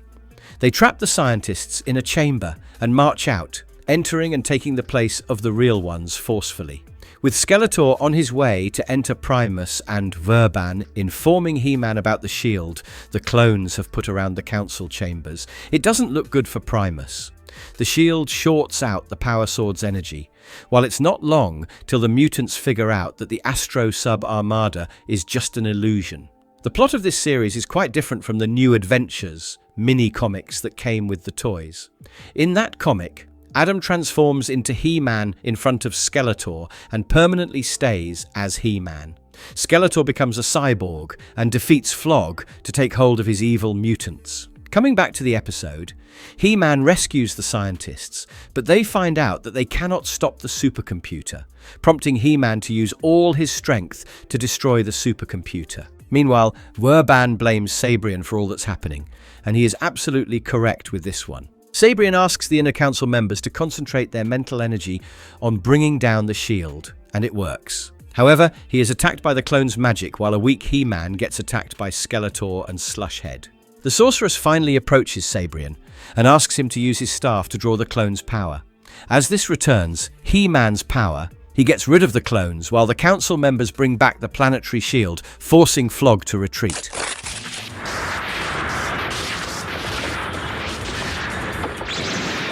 Cold freeze. Primus is at great peril as it faces one of the worst environmental disasters in 1,000,000 years. The central sun of the tri-solar system is forming a shell around itself for regeneration, which makes Primus devoid of its heat, and temperatures start dropping. Sabrian informs Adam that soon the planet will freeze over and the current population will not survive. Skeletor is always eavesdropping and rejoices at the news. Skeletor assures Flog that a similar situation will not befall Denebria, thanks to the Transium ore. Back on Primus, Adam transforms into HeMan and moves ahead to help people from freezing snow. Unlike Adam, HeMan doesn't seem to feel the cold, as he remains bare-bodied as before. HeMan and Clawber help Drissy and Kaz usher their cattle inside. After moving everyone to safety, HeMan returns to Sabrian, but it's now time to deal with Skeletor, who offers to share the Transium ore in exchange for complete surrender. Needless to say, the deal is impossible, and HeMan is joined by Hydron, Flipshot, Sagittar and Clawber inside Starship Eternia. Once in Gorn City, the team enters a mutant club and gets into an argument with a patron. After HeMan subdues him and speaks about Transium ore, the mutant agrees to sell it. However, Skeletor appears with a group of mutants and reveals he has a large reserve of the ore, hidden in plain sight. With Clawber suddenly appearing and using her screech, the mutants are shaken up. They abandon Skeletor, who also runs away, and HeMan gets his hand on the ore. However, when Alcon inserts the ore in his alkanatic regenerator, the machine fails to perform, and Skeletor reveals it was a fake. Sabrian suggests taking Starship Eternia to have a shot at the web of Oryx created by the Suns. As Krita attacks Starship Eternia, they have to take cover in an asteroid field, but get caught in the Oryx's web. HeMan eventually frees up the spaceship with a little suggestion from the sorceress. Moreover, the scientists also discovered Skeletor's eavesdropping mechanism, and HeMan sends Clawbear to use its shrill shriek on the mutants. Skeletor, your friends are staying. Why don't you? Kaz. Kaz hurts his leg while pretending to be fighting mutants, and after examining him, Alcon and Meldoc give Kaz Geppel's medisuit. The only catch, it's not been tested before, and the scientists overdosed the medisuit with energy crystals. The medisuit gives Kaz superhuman strength and powers, which Kaz uses to help people in superhero gigs. Kaz's heroic acts don't go unnoticed as Master Sabrian and Adam pay the scientists a visit. Sabrian admonishes Alcon for putting too many energy crystals in the suit and asks Adam to stop Kaz before he gets hurt. Sabrian eventually gets to Kaz and reduces the suit's power, but it's not long before the news of HeMan Jr., as Kaz likes to call himself, also reaches Skeletor. But he remains unaware that Kaz is the one. Skeletor sends a fake distress signal to Earth to lure in HeMan Jr., and as Skeletor assumed, the boy couldn't wait to inform HeMan. Kaz is captured by the mutant mothership, while Adam comes across the fake distress signal. Skeletor ends all confusion as he sends a video message to Sabrian and HeMan informing them about his newest prisoner. Although Kaz and Drissy are generally shepherds, nothing is known about their parents, and they are MIA for the entire series. However, it could be plausible that they are the orphaned children of the Priman royals, with Drissy having the ability to communicate with animals and Kaz being a good fighter. HeMan, Tuscador and Sagittar respond to the threat, but find Denebria surrounded by invisible mines. HeMan is able to find a safe way to land, and the Power Sword directs him towards Kaz. However, the Galactic Guardians find themselves in a trap, as HeMan gets separated from Tuscador and Sagittar by a force field. HeMan uses the energy crystals from Kaz's suit to get rid of the shield and free his mates. After a good round of fighting between the Guardians and the mutants, as well as between Skeletor and the HeMans, it's time for the Primans to escape. Kaz eventually returns the medisuit to the scientists, agreeing he is still too young to be a hero.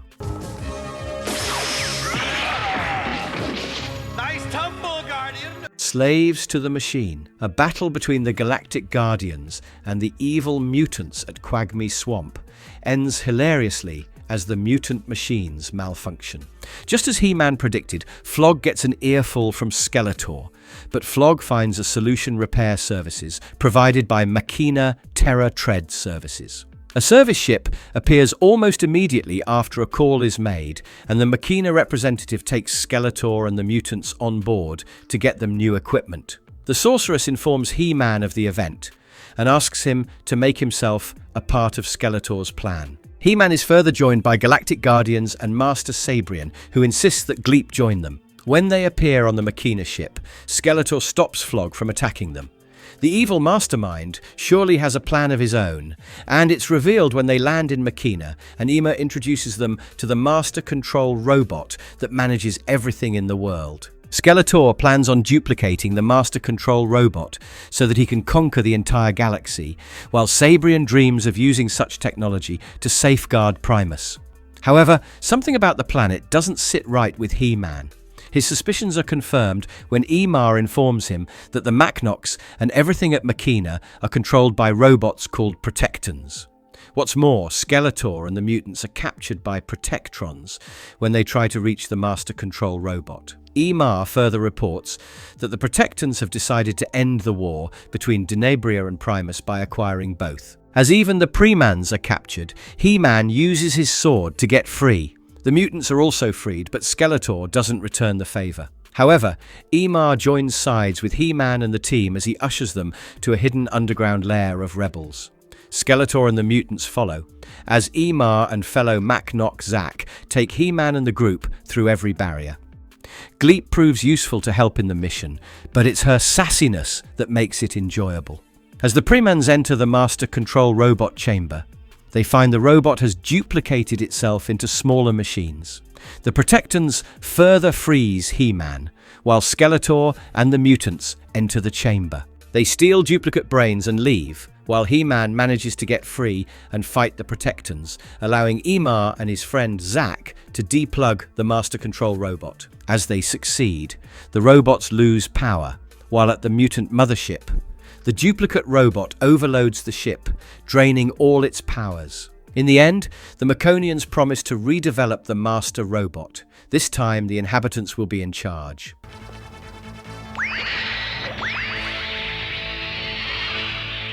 The Galactic Guardians.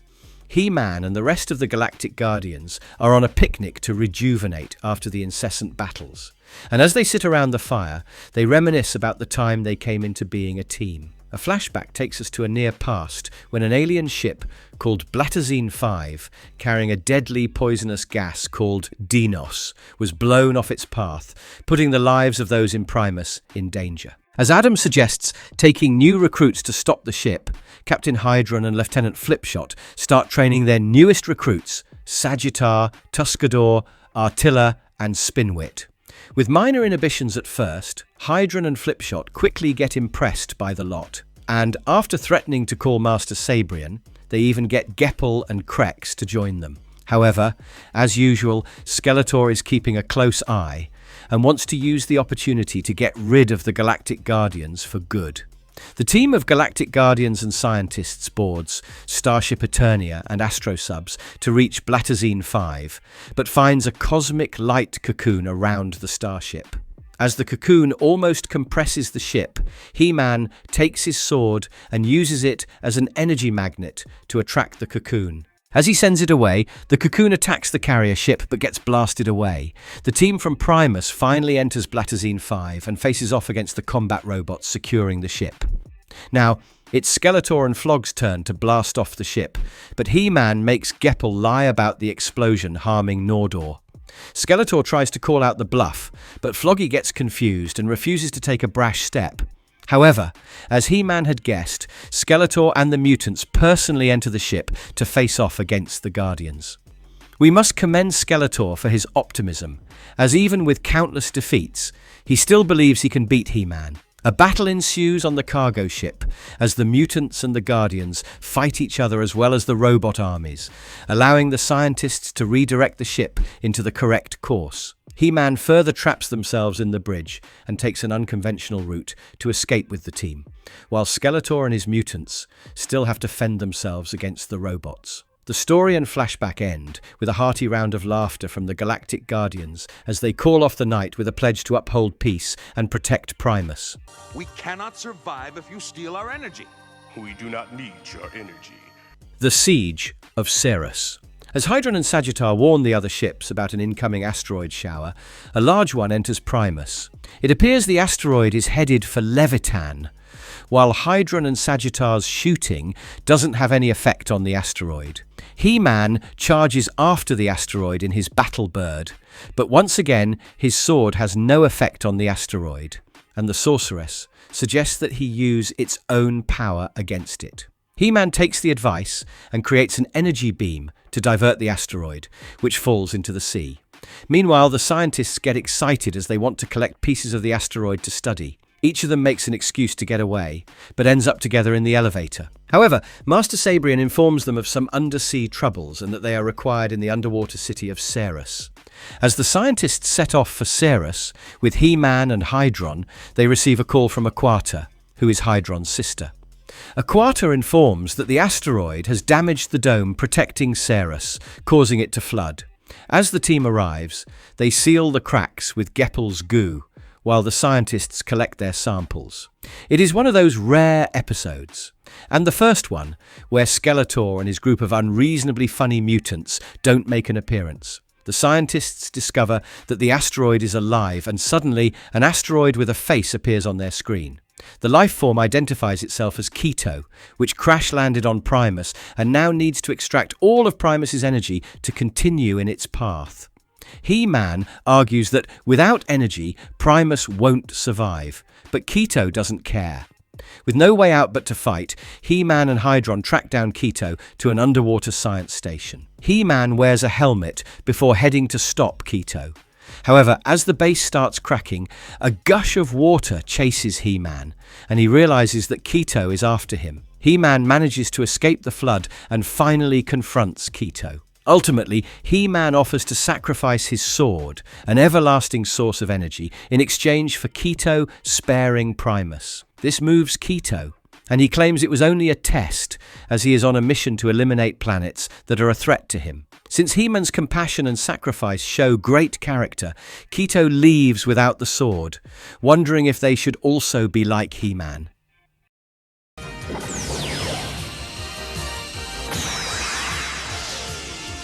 The Children's Planet. A new threat looms over planet Primus as the scientists report to Master Sabrian that they have detected Black Omega. Master Sabrian explains to a confused Adam that it's a deadly gas that can destroy Primus' planetary shield. However, Master Sabrian is shocked as the gas was supposedly eliminated. But Meldok reveals that it's now being emitted from Omega 4, located at the edge of the Tri-Solar System. Master Sabrian feels uncomfortable at the thought of destroying the planet, but with no other option, he sends HeMan, Spinwit and Tuscador to complete the task. Kaz also joins the cause as an eager stowaway and reveals himself after takeoff. Meanwhile, at Omega 4, an evil mutant called Maxis and his two-headed assistant Zark drive a snow tank, discussing their plan of harvesting Black Omega and using it to conquer Primus, along with the rest of the Tri-Solar System. Apparently, Maxis and Zark were exiled to Omega 4 by Skeletor, and this is their opportunity to get back at him and make Skeletor pay. This is another episode that does not feature Skeletor and Flog. Back at Omega 4, Maxis makes humans work as slaves in manufacturing the gas. When someone complains about needing rest, Maxis freezes the person. Somewhere else in Omega 4, a bunch of children run away from a lion-like beast called Kuja. The leader of the group is a Kaz-sized boy called Bro G, who wears a similar amulet to his father, the Reveille's slave, temporarily frozen by Maxis. Brogy guides his sister Letha and other children away from the beast and through a secret tunnel. Master Sabrian also receives an intuitive warning as he finds that the plant is inhibited. He immediately reaches out to Starship Eternia and stops them from destroying the planet. As the troop from Primus reaches the planet, Maxis and Zark find out. The Galactic Guardians are fairly outmaneuvered when Maxis freezes Spinwith and Tuscador and tries to drown HeMan. Although he manages to make it out, Kaz gets cornered by the Kuja, and HeMan goes to save him. As both fall through a tunnel, they come face to face with the children of the planet. Meanwhile, the scientists on Primus find a way to alter the gas, but Meldok can't remember what it was, even after launching the missile. Spinwit and Tuscador also befriended Brogy's father, while Litha explains to HeMan that they are from a plant called Spira. Maxis not only destroyed their planet, but also took the survivors as slaves to work in the gas mines of Omega 4. The children lead Kaz and HeMan to Maxis's camp, but Maxis has already noticed HeMan, and with his unique powers of Gorgon vision, he creates two ice monsters. Thanks to Brogy and Kaz shelving snowballs, Maxis loses his focus and accidentally destroys his own ice monsters, but Maxis is able to freeze HeMan. Nonetheless, HeMan frees himself and takes on Maxis, stopping him from leaving the plant. The children reunite with their fathers as they refuse to return to Primus and make their own colony in Omega 4.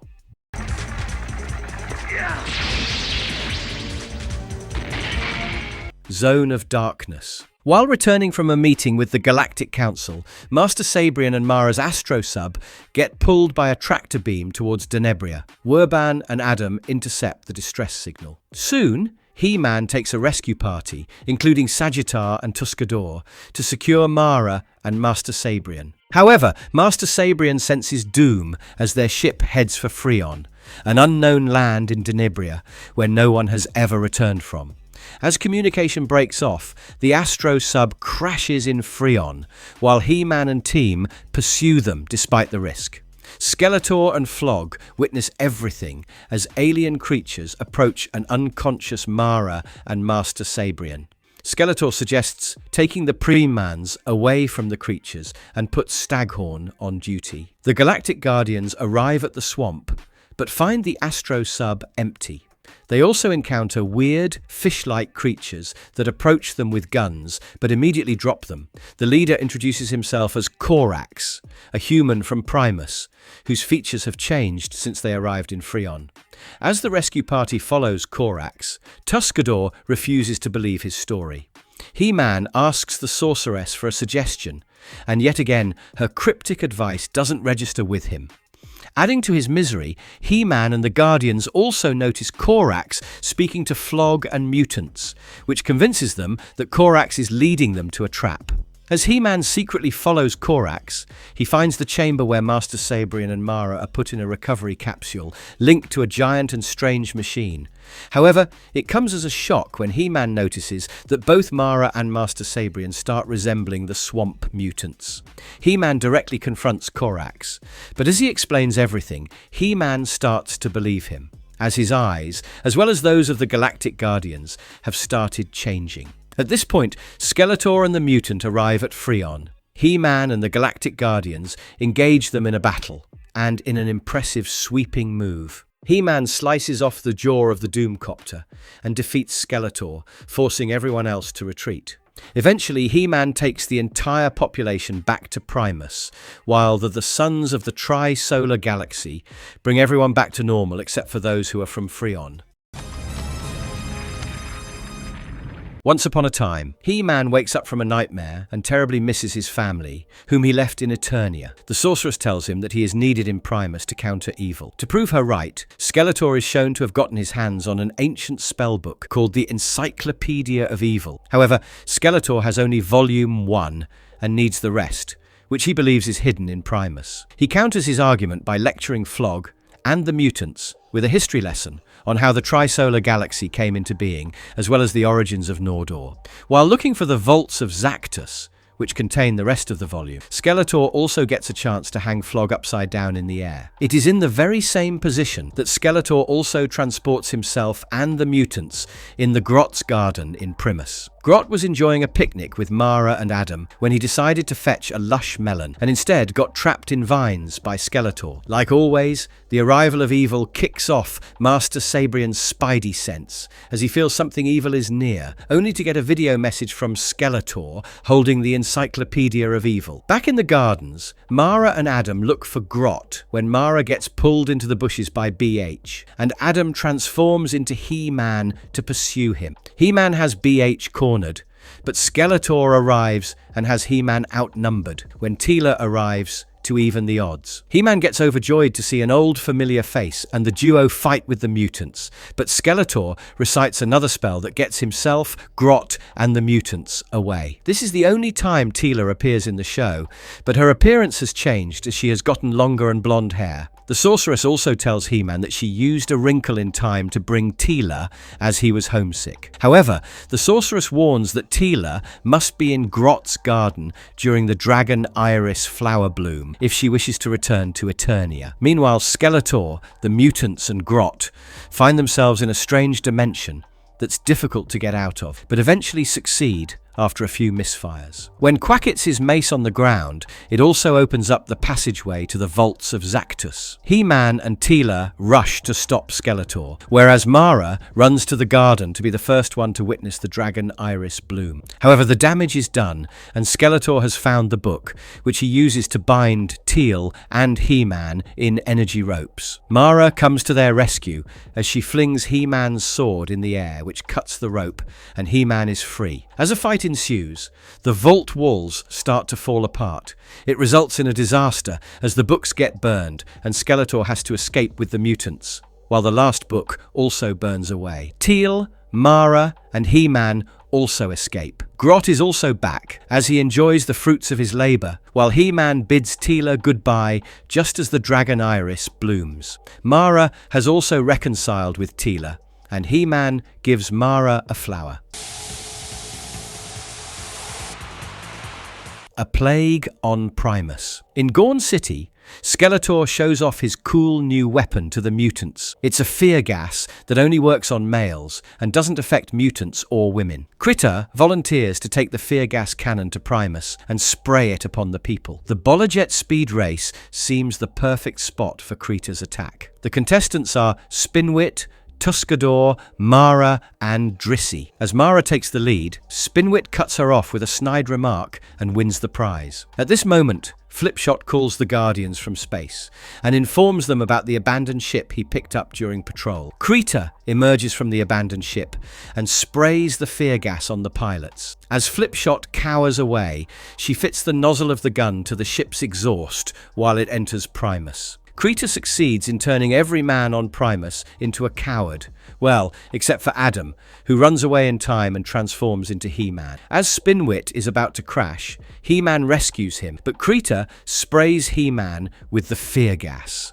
HeMan kneels in fear as Krita explains the effect of the gas to the girls. Krita also delivers the good news to Skeletor and runs away, which allows HeMan to reveal that he was only pretending to be affected by the gas. Thank God. However, no such luck with Master Sabrian, but he is still able to blurt out about the healing waters of fountains of Enos that can cure the men of Primus from irrational fear. HeMan asks Drissi and Mara to defend Primus against mutants, while he takes Gleep to find Enos and its healing waters. As HeMan expected, Skeletor follows his every move and follows HeMan to Enos, while Floggy, Slushhead, and Krita enter Primus. The squadron of women in Astro Sub shows remarkable defense, while HeMan and Gleep defeat those in Enos. Gleep then freezes the waterfalls so that they can carry one to Primus. HeMan makes the frozen waterfall rain upon the people of Primus, which enables the men to join the women in driving away the mutants. Later, Spinwit corrects his mistake, and as another race takes place,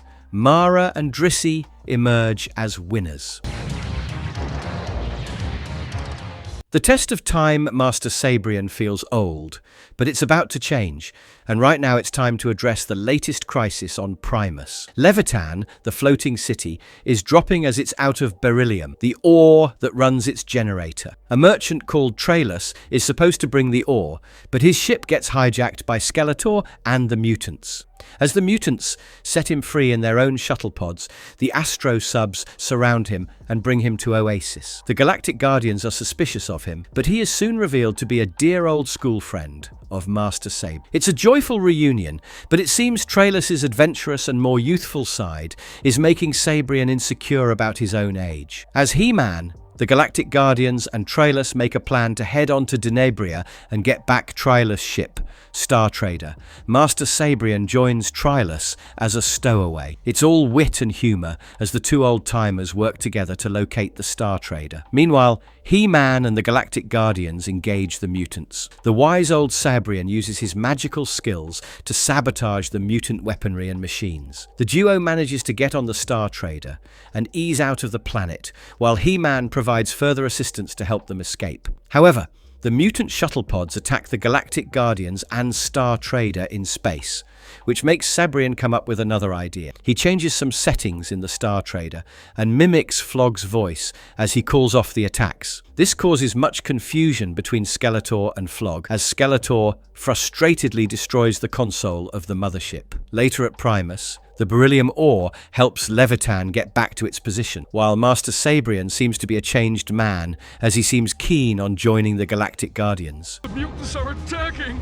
What are we going to do, Flipshot? 4 ways to sundown. In the depths of space, Starship Eternia is in a relaxed mode as it heads towards Enos to get medical supplies. However, Flipshot yearns for action, and what started as a friendly banter turns into a 4-way storytelling, with Flipshot, Hydron, Slushhead, and Flog sharing their own versions of the Battle of Quagmie Swamp, while Skeletor helplessly listens on. The situation is the same on Starship Eternia, as HeMan is the only silent listener. Flipshot's version has HeMan and Hydron cower in fear as they approach Quagmie Swamp to get conchleberries to treat Master Sabrian's illness. They get on a hover raft when the mutant mothership starts attacking them. In Hydron's version, it's HeMan and Flipshot who are scared and almost refuse to get on the raft. Meanwhile, in Slushhead's version, he is dressed up as a military aristocrat as he orders everyone to charge at the humans.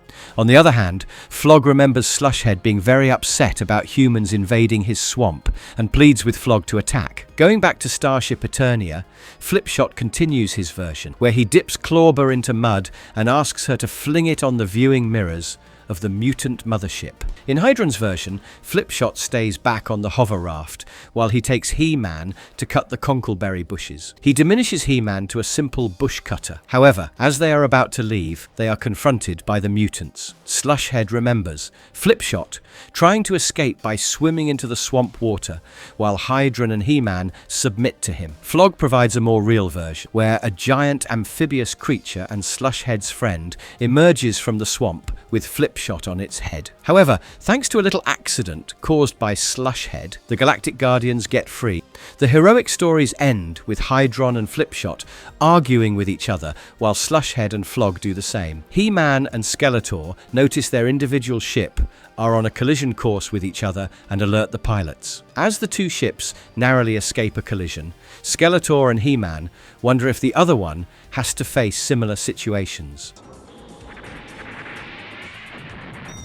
The Sheriff of Gorn City. The mutants are back in Gorn City, and Flog is unhappy with the current mayor and her mismanagement. Skeletor suggests appointing Flipshot as the new sheriff to maintain law and order, while Flog approves of the idea. Skeletor obviously wants to use Flipshot as some time bait to trap HeMan. However, to Flipshot, the man who is always ready for action is over the moon with joy and is eager to fulfill his sheriff roles. He is further joined by Spinwithy as they travel to Mutant City. However, a few Denebrin ships try to harm them, and Flog has to intervene to call off the attack. Flog assures that Flipshot's security will be ensured and claims to hold great respect for his brave and noble soul. These words make Skeletor break down in laughter. Flipshot and Spinwit eventually land in Denebria, only for a group of crazy-looking mutants and former Mayor Korak to surround them. Skeletor has appointed these folk to instill fear among the Galactic Guardians. However, they scatter when the current Mayor Zika arrives. Flipshot starts his duty, but as Korak reports to Skeletor, Flipshot is quite a lousy one at catching criminals, and Korak secretly shoots at the criminals to make it easy for Flipshot and Spinwit to catch them. However, it's now time to move ahead with their plans. Did you know there was a non-profit foundation in the name of HeMan? It catalogued HeMan and She-Ra artworks and was a fan-run organization. Unfortunately, it didn't get too far. Moving on, a criminal called Bylock the Kid robs a bank, and Korak ensures he is caught by the sheriff and his deputy.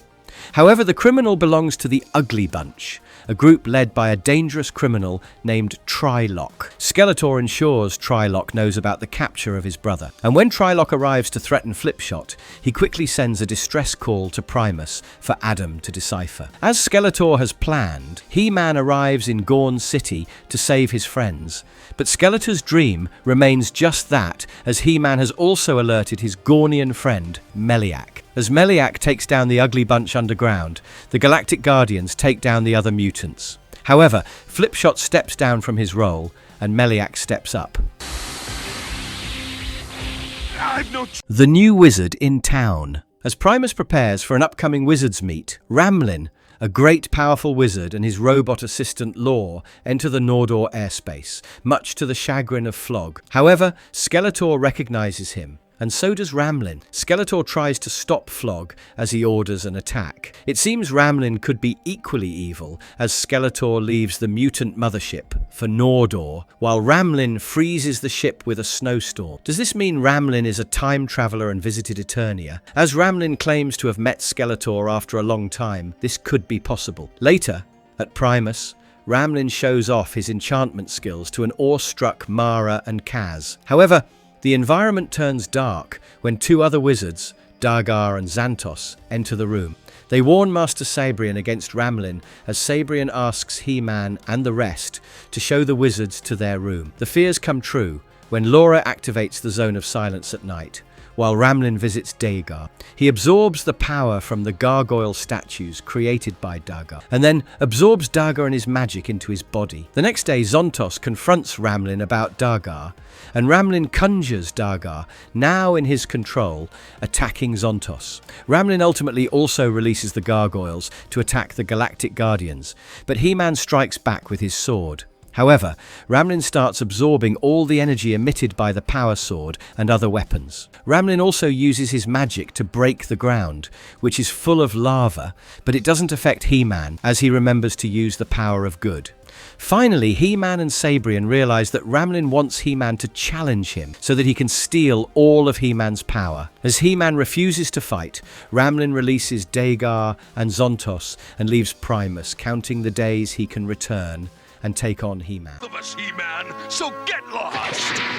The Nemesis Within. Primus is hosting the first ever intergalactic science conference, which brings scientists from different planets, solar systems and galaxies to bring their best innovations to Primus. A bunch of scientists called Philibrians, with features similar to sheep, arrive. However, they speak in a different language. And Alcon rushes back with his newest invention, the Translator Alcon. This allows the Primans to learn that Philibrians are carrying a very dangerous and important innovation. Skeletor eavesdrops on them and intercepts the ships with his pet Gyar. As Gyar bites through the cargo, Skeletor steals the item. When the freighter returns, everyone gets worried sick, as according to Grasner, their leader notes that the invention could prove very dangerous in the wrong hands. HeMan and the Galactic Guardians travel to Quagmie Swamp to get the invention, which is a cloning device called Geneticator that was originally meant to collect genetic materials to cure serious illnesses. As Skeletor directs the machine towards HeMan, it draws HeMan's energy and genetic code, making him temporarily weak. HeMan sends his pet Clawber to find out what Skeletor is cooking. It turns out to be a genetic soup that enables Skeletor to make his own HeMan, or rather, He-Slave, who bears his mark and follows his orders. He-Slave and Skeletor hide themselves in a long cloak, which is reminiscent of Skeletor's appearance from the original series. Fighting his own version proves a tremendously difficult job, as He-Slave is already aware of He-Man's next moves. As He-Slave drops He-Man to a fountain, the sorceress appears to him, and He-Man realizes he must take a different approach, which is to evade the attacks. Skeletor gets impatient and tries to get rid of both He-Man, but Skeletor's betrayal shocks He-Slave, and he turns on his master. As He-Slave tries to kill Skeletor, he destroys himself, but Skeletor survives and escapes. He-Fan. It is Independence Day, and Primus delivers a very uninformed speech on making a truce with the mutants. However, there are more problematic men and women in Primus. For instance, Melindra is a middle-aged woman who is obsessed with He-Man and calls herself his biggest fan. She enters the celebration festivities, but instead of hearing Verban, she shows several pictures of He-Man to Adam, much to the amusement of Mara. The program is further interrupted when Slushhead examines Skeletor's new sonic resonator, which breaks a part of the shield and causes massive tremors in Honor. Adam tells Mara to take care of Master Sabrian and Melindra, while he is accompanied by Hydron and Flipshot to find out what happened.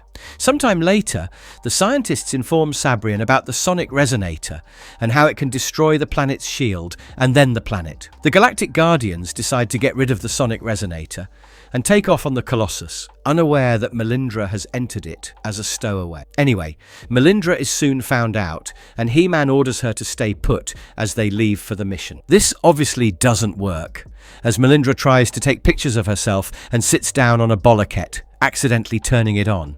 Meanwhile, the Galactic Guardians prepare to attack the mutant troopers, but once again they are left without the element of surprise, as Melindra swoops past them in her bollojet, only to land in Slushhead's arm. As she warns them against He-Man, the mutants take her inside to interrogate, but Melindra turns out to be more badass than the other women, as she kicks and hits the mutants, keeping them on their toes.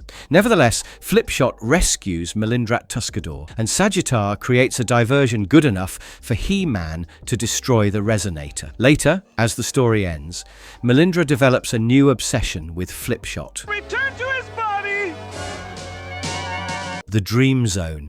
The tech mutants have created a new machine called the Dream Explorer, which lets a person enter the dream dimension and dream of others. Skeletor jumps to the occasion and decides to attack the Inner Council members so that the shield is dropped and the mutants can enter Primus. Skeletor orders BH and Quackto accompany, despite their little protests. Simultaneously, on Primus, Alcon demonstrates his latest invention, the particle trans-alconiter, which can dematerialize anything and anywhere in space. Geppel tests in Alcon and sends him to the Galactic Council on Enos, but Alcon returns with a two-headed comical creature that terrifies the scientists. Alcon further states that instead of Enos, he was in a strange land of monsters. As for Skeletor and his mutants, they find the Inner Council and proceed with their attack. As the shield starts failing, Master Sabrian has a premonition and senses that the Inner Council is in danger. As Geppel realizes that Alcon has been to the dream dimension, HeMan immediately decides to make the trip. He asks the Galactic Guardians to defend Primus while he is gone. After the scientists have made their necessary adjustments, HeMan sets for the dream dimension, but only his mind travels while his body stays back in Primus. HeMan and Skeletor ultimately encounter, and a battle ensues. A better understanding of the dream dimension provides Skeletor an edge, and as the shield goes down, the mutants start their attack. Spinwit takes Starship Eternia to join the battle in space, whereas Master Sabrian guides the sorceress to find HeMan in the dream dimension. Their advice and powers help HeMan to get his strength back as he turns the tables on Skeletor. The shield is restored, and Flog calls back the mutants, while Skeletor also comes back with a headache to a mad Flog. HeMan also returns safely from the dream dimension, while Alcon realizes the creature that now follows him like a pet is from his own dreams and a figment of his imagination. Brain drain. We are back in Gorn City and in the middle of a fight between the usual parties. Thanks to the dimwit mutants Slushhead, BH and Staghorn, Skeletor has lost some slaves to HeMan. As Skeletor loudly complains about the dumb mutants, Korak approaches him from the shadows and offers a brain amplifier machine that can make the mutants smarter. Korak demonstrates the function of the brain amplifier to Flog and Skeletor by applying it to a Denebrian Zeeb ape, and Skeletor is sold on the machine. However, Skeletor refuses to pay and just snatches the machine, which prompts Korak to approach HeMan for help. The brain amplifier works fine on Slushhead, who turns into a genius and quickly modifies it to a gun, so that Skeletor can make more mutants smart at one go. As Skeletor makes BH and Staghorn smarter, they deduce that Korak would have told HeMan, and he should be on the way to take back the machine. However, the genius glow up on the three mutants has its side effects as they turn Floggy into their servant and take over Skeletor's chambers. They still help in capturing Sagia, Spinwit and HeMan as they arrive in Nordor. Staghorn also invents a moon engine which takes Nordor out of its orbit and approaches Primus. HeMan seeks the sorceress's advice, and when Flog arrives with their food, HeMan turns him against Skeletor. HeMan also breaks the lock of the cell door as he leaves with Flog, allowing Sagittar and Spinwit to escape the cell. HeMan further frees himself when he realizes that his struggle is making his energy restraints tighter. As HeMan turns Skeletor and the mutants against each other, Skeletor uses the same trick to set BH, Slushhead and Staghorn against each other. Eventually, he's able to reuse the brain amplifier, but this time he makes them even dumber. As Skeletor deals with them, HeMan changes the course of the moon engine, bringing it back to its position. He also destroys the brain amplifier before returning to Primus with the Galactic Guardians. Fighting was never your style, Adam. You're in the army now. Adam of Greyskull stands trial for defection and betraying Primus while he was in training for the Galactic Guardians. The people who are called to stand are Spinwit and a new recruit called Evan. They recount the incident where mutant troopers ambushed a Galactic Guardian training session near Titus Observatory, and HeMan came to save them. Werban, the prosecutor, lays the charges against Adam, while the tribunal, including Master Sabrian, is forced to find him guilty, as even the mutant vision phone was found in Adam's backpack. Later, Master Sabrian visits Adam in his cell and urges him to reveal himself as HeMan, but Adam refuses.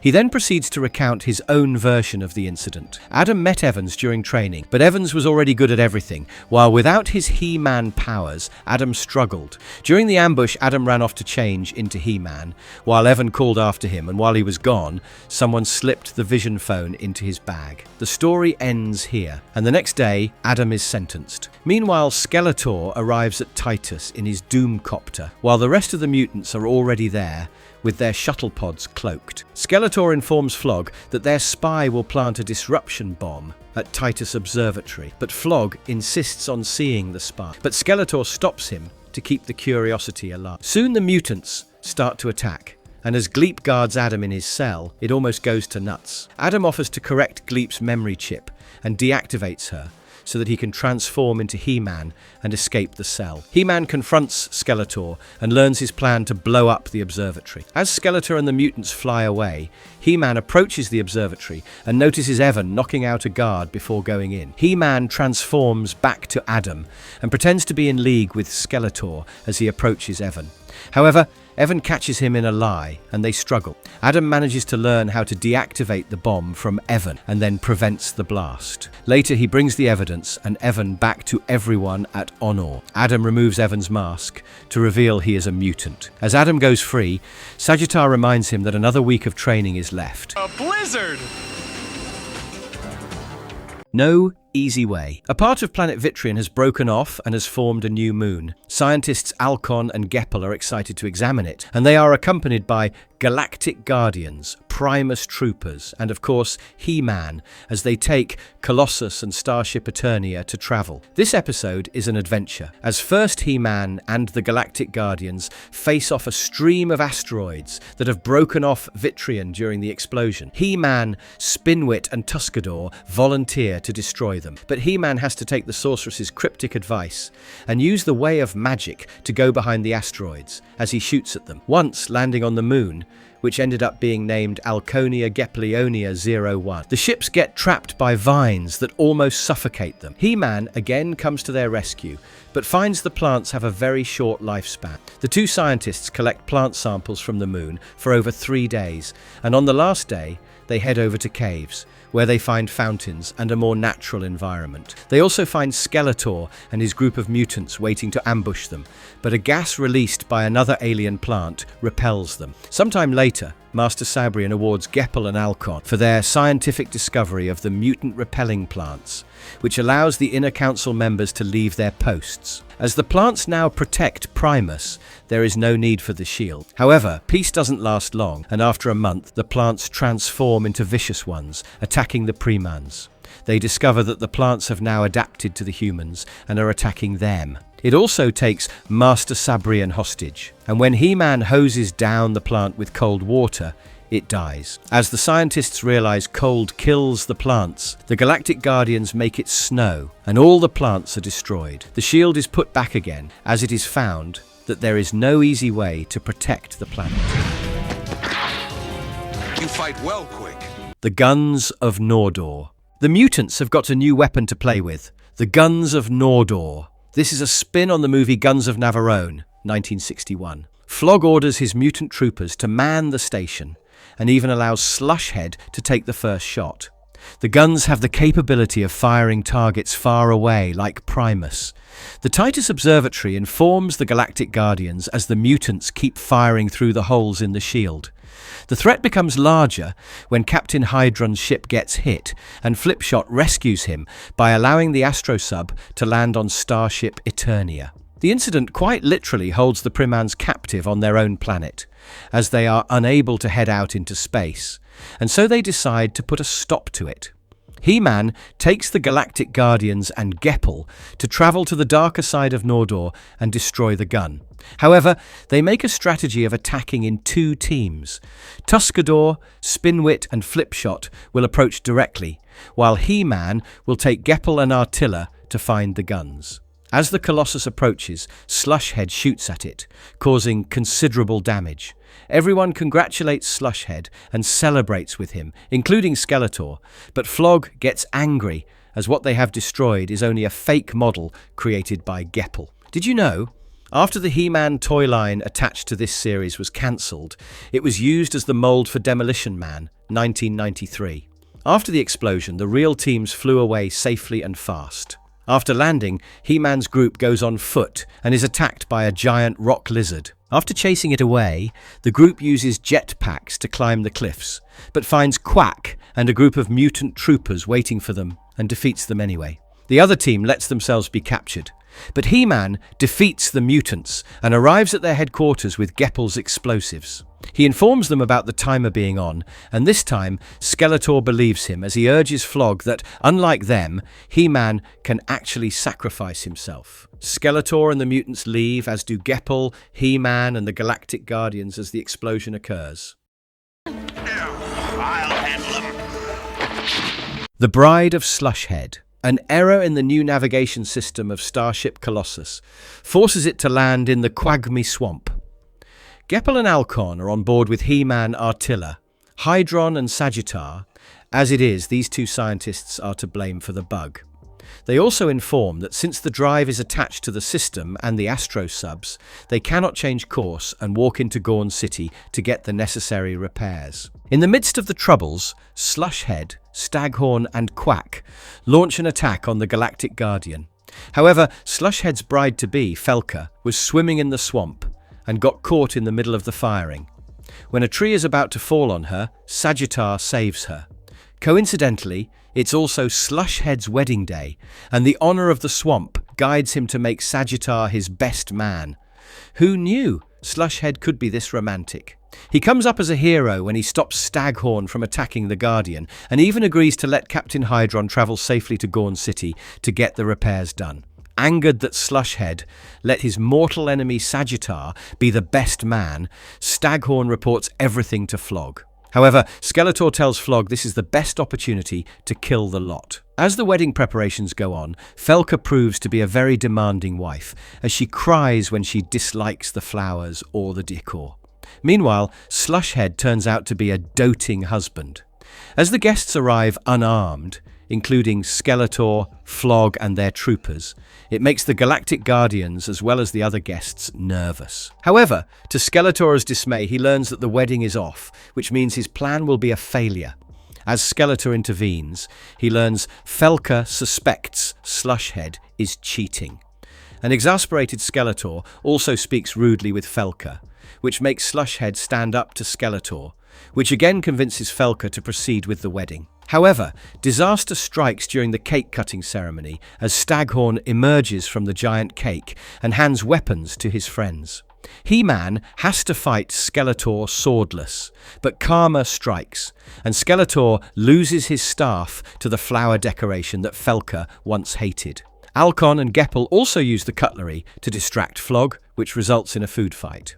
Fortunately, Hydron returns with the repaired Colossus, enabling the Galactic Guardians and the scientists to escape.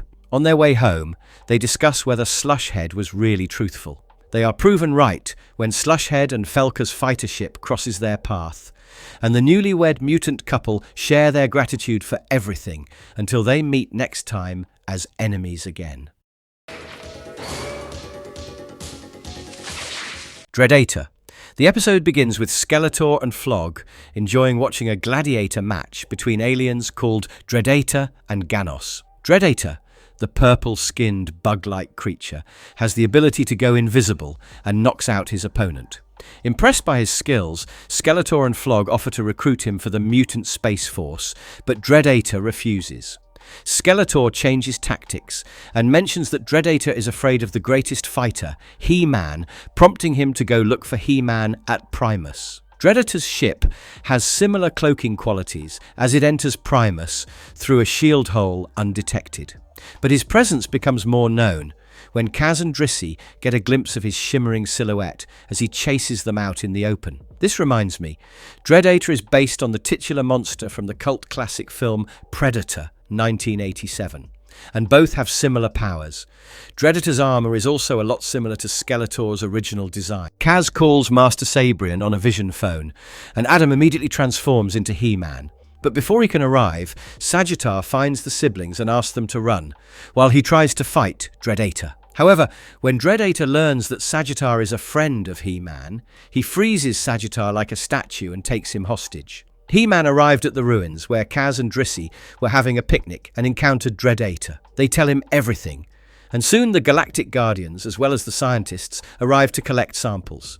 Dredator calls HeMan and challenges him to a fight, as he claims that the loser will leave Primus forever, and HeMan agrees. Alcon and Geppel further equip HeMan with a high-pressure paint gun and a Geppel goo gun for the match. Meanwhile, Skeletor and Flog decide to broadcast the fight to earn some for the mutant treasury. As the fight commences, the Geppel goo and paint help HeMan to see Dredator, and he emerges the winner, earning the respect of Dredator, while the audience boos and throws food at Skeletor and the mutants. Dredator leaves, honouring his challenge, while HeMan winks and tells Sagittar that he has told Dredator to find strong fighters at Nordor. I'm hit. Have to return to the mothership. Mutiny on the mothership. The scientist of Primus detects a massive ion storm, and Krellis informs the Galactic Guardians aboard Starship Colossus, but it causes interference, and Captain Hydron fails to decipher the message. Meanwhile, the evil mutants are on their way to recruit Wisepians to their cause, but the ion storm hits them, and Flog asks Krita to pull up Quartravision, but they can see no attackers on screen. It appears our mutant king is on edge and quite agitated. As he barks orders to BH, Staghorn and the rest, Staghorn suggests mutiny. The trio confronts Flog and Skeletor, but Slushhead joins Flog. Krita tries to stop Optic from joining a side, but he joins the mutineers and flees the bridge with the rest of his group. The episode title is taken from the Mutiny on the Bounty that became a topic for several films. On the other hand, Flog, Skeletor, Slushhead and Krita get stuck on the bridge. But before Flog can think of a way to handle the mutinous mutants, they learn that Colossus has collided with the mothership and is now stuck to it. Skeletor quickly thinks of a plan and asks Flog to help the Guardians for the time being and attack them later. As the two warring communities make a momentary peace, HeMan, Flipshot and Staghorn work together to free the Colossus from the mutant mothership. However, the last bit requires someone to cut by hand, and HeMan volunteers to do so. While HeMan succeeds, Skeletor wastes no time in attacking him as soon as the Colossus is free. A battle ensues yet again, and Flipshot uses Geppel's goo to defeat the mutants. Skeletor also looks forward to personally engaging HeMan in a fight, but Flog orders him to return to the mothership. At this moment, the ion storm disappears, and three fire-like creatures appear on the screen. These are Wisepians that Flog was looking for, and they claim that the ion storm was only a test for their loyalty. However, the Wisepians have found that the mutants are unworthy and refuse to join their cause, while they hint at joining the Primans later and leave after deactivating all weapons on both ships.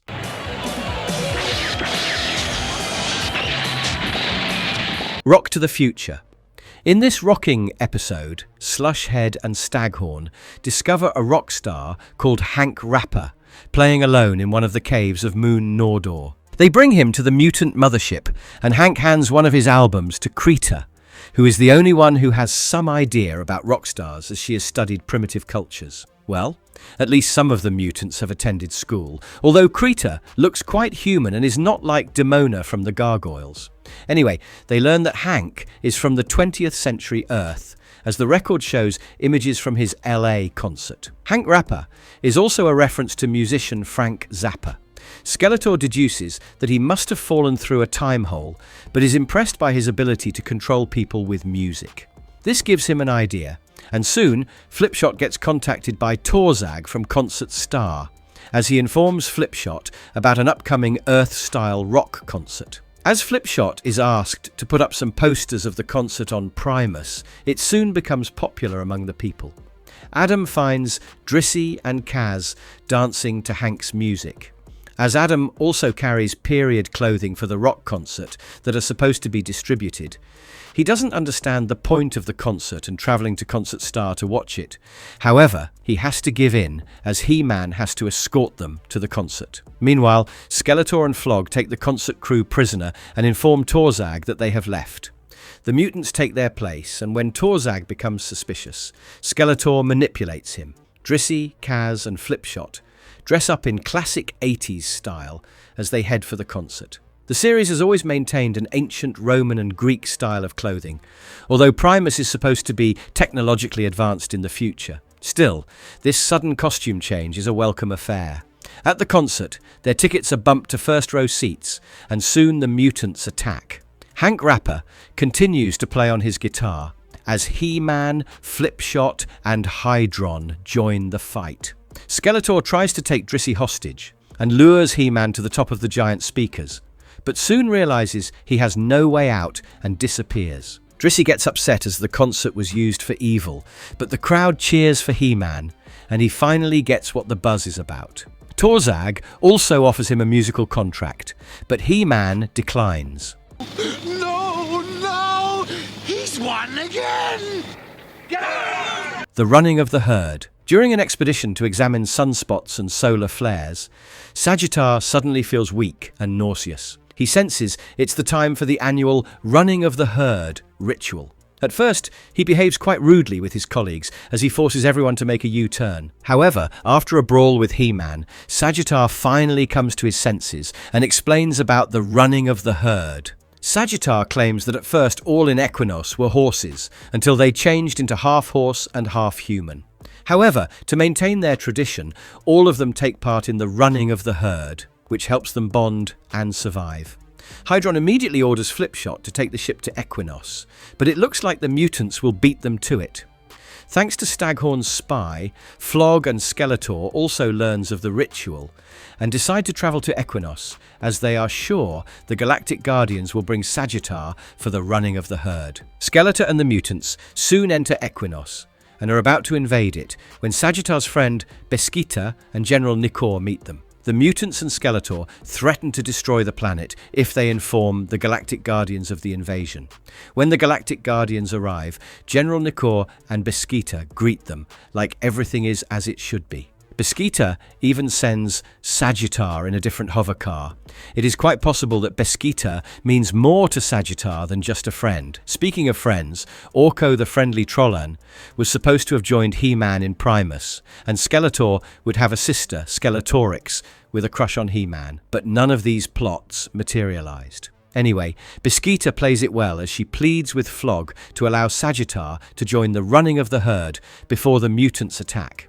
She then secretly meets the Galactic Guardians and warns them of the mutant attack. However, Staghorn informs Skeletor of Beskita's betrayal, and Skeletor calls Slushhead to keep a watch on the Guardians and not attack. However, Slushhead, being his self, misunderstood the instructions and attacked General Nikor's home. This proves unsuccessful, and so does the next attack from Flog, as HeMan blows up a large segment of Flog's army. Captain Wiccan of Equinos and Sagittar also leads the Horse Lord army to chase away the mutants. Sagittar and Staghorn also have their one-on-one battle, and boy, we were waiting for this one. Sagittar throws Staghorn from a cliff to a river, and the mutant survives. The next day, Sagittar joins Beskita in the running of the herd. I think President Pell would like to leave now. Balance of power. The story gets political as we are introduced to the two halves of the planet Necron. One side is inhabited by the peaceful mites, while the other by the savage warriors called Gleanons. Ambassador Bimmo of the Mites, accompanied by Mara, HeMan, and other Galactic Guardians, heads for Necron as they want to make a deal to collect transium ore from them. Similarly, Krita is in conversation with General Nifel of Gleanon. She struck a deal where the Gleanons will kidnap President Pell of the Muta and would want access to transium ore in return. The Gleanons and Mites are both dwarfish aliens. Toys were planned based on their characters, but once again it didn't materialize. Krita and the Gleanons attack the Mite President's ship and force him to surrender. Nifel congratulates Krita, while it appears that what she really wants is to become the Queen of the Gleanons. Those aboard Starship Eternia learns of the President's kidnapping and realize the mutants are involved. The Mite Vice President suggests attacking Velpine City, and HeMan decides to take a small team to get the President. The Vice President still tells him that if they don't return by dawn, the Mites will attack. Mara joins the team despite Flipshot's apprehension. She proves to be a good fighter as she shoots several Gleanan tanks, and the group manages to get inside the mountain pass, lava geysers. However, they are ambushed by Nifel and Krita. The group is taken to the same cell holding the president, but Mara makes Flipshot pretend that he has a contagious plague, which allows HeMan to take out the Gleanans. Nifel attempts to charge at HeMan with the power sword, but HeMan summons it, and the Gleanans are defeated for good. However, the Might President decides to let them go as he wants to make peace with the Gleanans. He also asks Mara to stay back in Necrons as the Primus ambassador, and she agrees.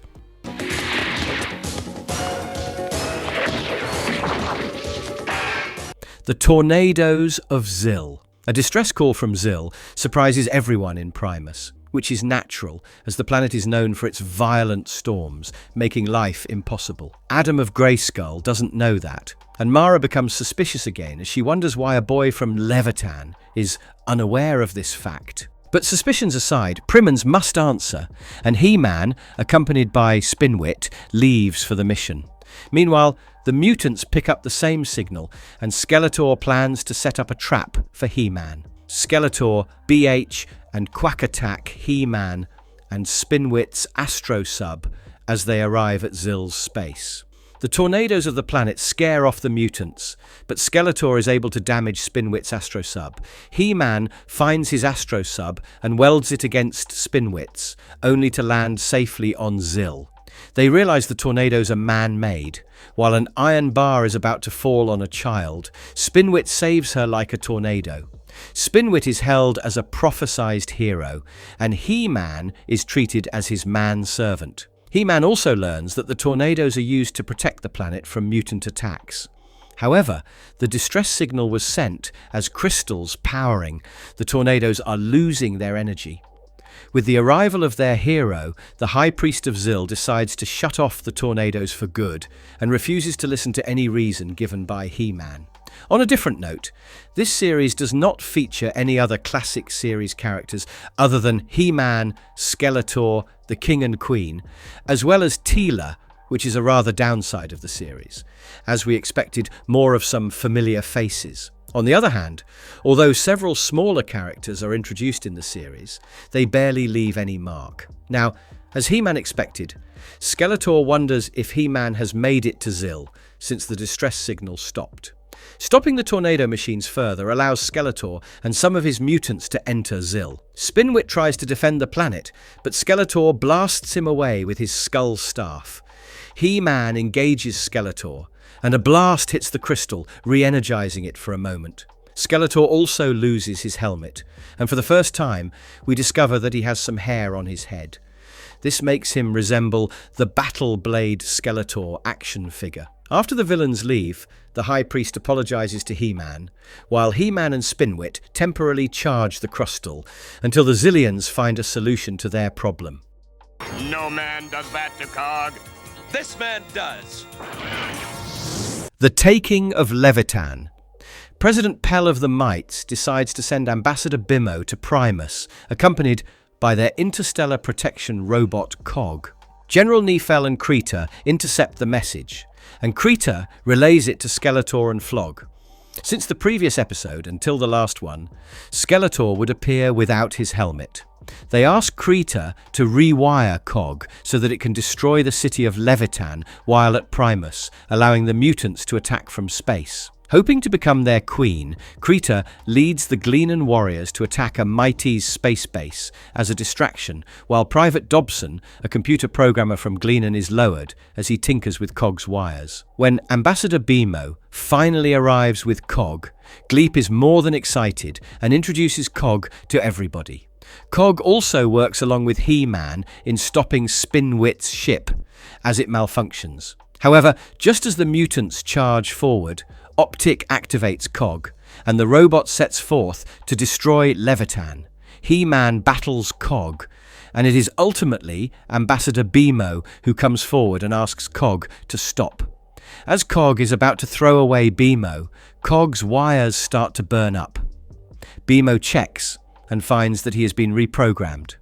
Bimo corrects the wiring, and Cog joins HeMan, and the rest of the Galactic Guardians chase away the mutants. Later, Cog shares how wonderful it was to work with them, and leaves to find planets that need his protection.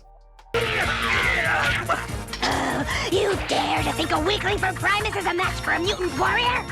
Save our city. When the mites learn that Krita is going to train Gleanons in mutant warfare, Mara gets concerned. She now wears a warrior garb, and her braids have quite their own powers. Mara informs Adam of the developments, and he promises to send a Galactic Guardian for help. As he transforms into HeMan, we know he is not going to send anyone. Meanwhile, General Nephel and Krita come to an understanding that if Krita helps them defeat the mites, she will be crowned their warrior queen. Krita is also given a similar wardrobe change that will go well with her role. Personally, these episodes feel rather dragged and pointless, with barely anything to do with HeMan. Anyway, based on Krita's plans, Nephel contacts President Pell and reports of Mount Velpine erupting and destroying their fighters. As Mara notices Krita in the background, she refuses to believe them, but the president insists. Mara joins mighty Vice President Etor and the Might Fighters as they lead a rescue mission for the Gleanons, but it's a fake one. The Gleanons charge after the Might Fighters and defeat them, while, despite Krita's request, Nephel doesn't kill Mara and takes her prisoner with others. Mara, Etor and others are sent to work in mines, while President Pell informs HeMan of the incident. As HeMan leaves for a rescue mission, he meets Mara and Etor while they try to escape the mines. In this fight sequence, HeMan uses the shield that came with his toys. By this time, the Gleanons have taken over the Mites' Sorton space base and captured the president. However, with the equal efforts of Mara, Etor, HeMan and the freed Mites, the Gleanons are forced to retreat while Mara is crowned Queen of Mites. You saved him, but you won't be able to save yourself. The power of the good and the way of the magic. Skeletor plans to cut off all the supplies Primus gets from the 8 other planets that surround it so that Primus will surrender to them.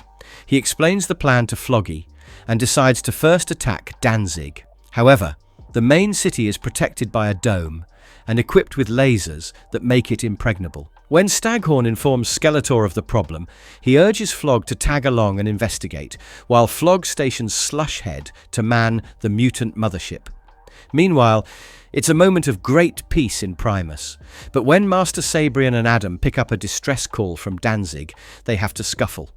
With almost every Galactic Guardian escorting the scientists to Alpha Base 3, it is only Flipshot and the junior recruits who have to join HeMan in the mission. Ambassador Bimo also joins in, as it's his galaxy too. Bimo contacts Kosh of Danzig, who immediately recognizes HeMan's name and warns him. However, as Starship Eternia enters Danzig, Skeletor and Flog fire at them, while Slushhead launches his own attack, only foolishly allowing the starship to take cover beneath the mothership. Skeletor, the ever-optimistic, still sees a way they can win this, as he decides to enter the city through an air tube. Meanwhile, HeMan, Flipshot and Bimo enter the dome with their starship and meet Kosh, who informs them that the city doesn't have any guards and the dome is enough to protect them. HeMan notes it's nearly not enough for the ever-resourceful Skeletor to not enter, and as expected, Skeletor enters the control chamber. A battle ensues. And like always, the heroes emerge as winners as they wrap the mutants and Skeletor in a ball of net, ejecting them out of the dome. Slushhead notices the ball and fails to recognize his mates. Instead, he decides to kick it out into space. She's coming straight toward me! She's gone mad! Queen's Gambit. In a new strategy to finish off Primus and make them surrender, the mutants cut off a slice of the moon Nordor and send it as a meteor to crash onto Primus. Meanwhile, at Necron, Krita has named herself the Queen of Gleanons in General Nifl's absence. She convinces Nifl and leads an attack on Sorton's space base. Back in Primus space, Starship Eternia fires a laser at the giant meteor, to no effect when Mara calls them for help. However, it seems impossible that HeMan can be in 2 places at once. After knowing the situation at Primus, Mara decides to handle her own problems and leads a squadron of mites against Krita's forces, but realizes the attackers are just drones and the real army is waiting. Krita uses cloaking to approach the plains of Mizrock, and Mara is able to penetrate the shield. However, Krita has come prepared as she blinds the pilots and jams the radar, forcing Mara's team to work on the ground. In the meantime, HeMan reaches out to the sorceress, who suggests that she can direct the meteor towards Necron so that HeMan can sort out two problems at one go. As the sorceress opens a tunnel in space, HeMan uses his power sword to nudge the meteor into the tunnel. It destroys Krita's cloaking shield, forcing the two queens Krita and Mara to fight. Mara overpowers Krita, but the Gleanan Queen is able to escape by threatening Lieutenant Tazzle. Later, Mara calls HeMan to thank him, and he thanks Mara and the sorceress instead.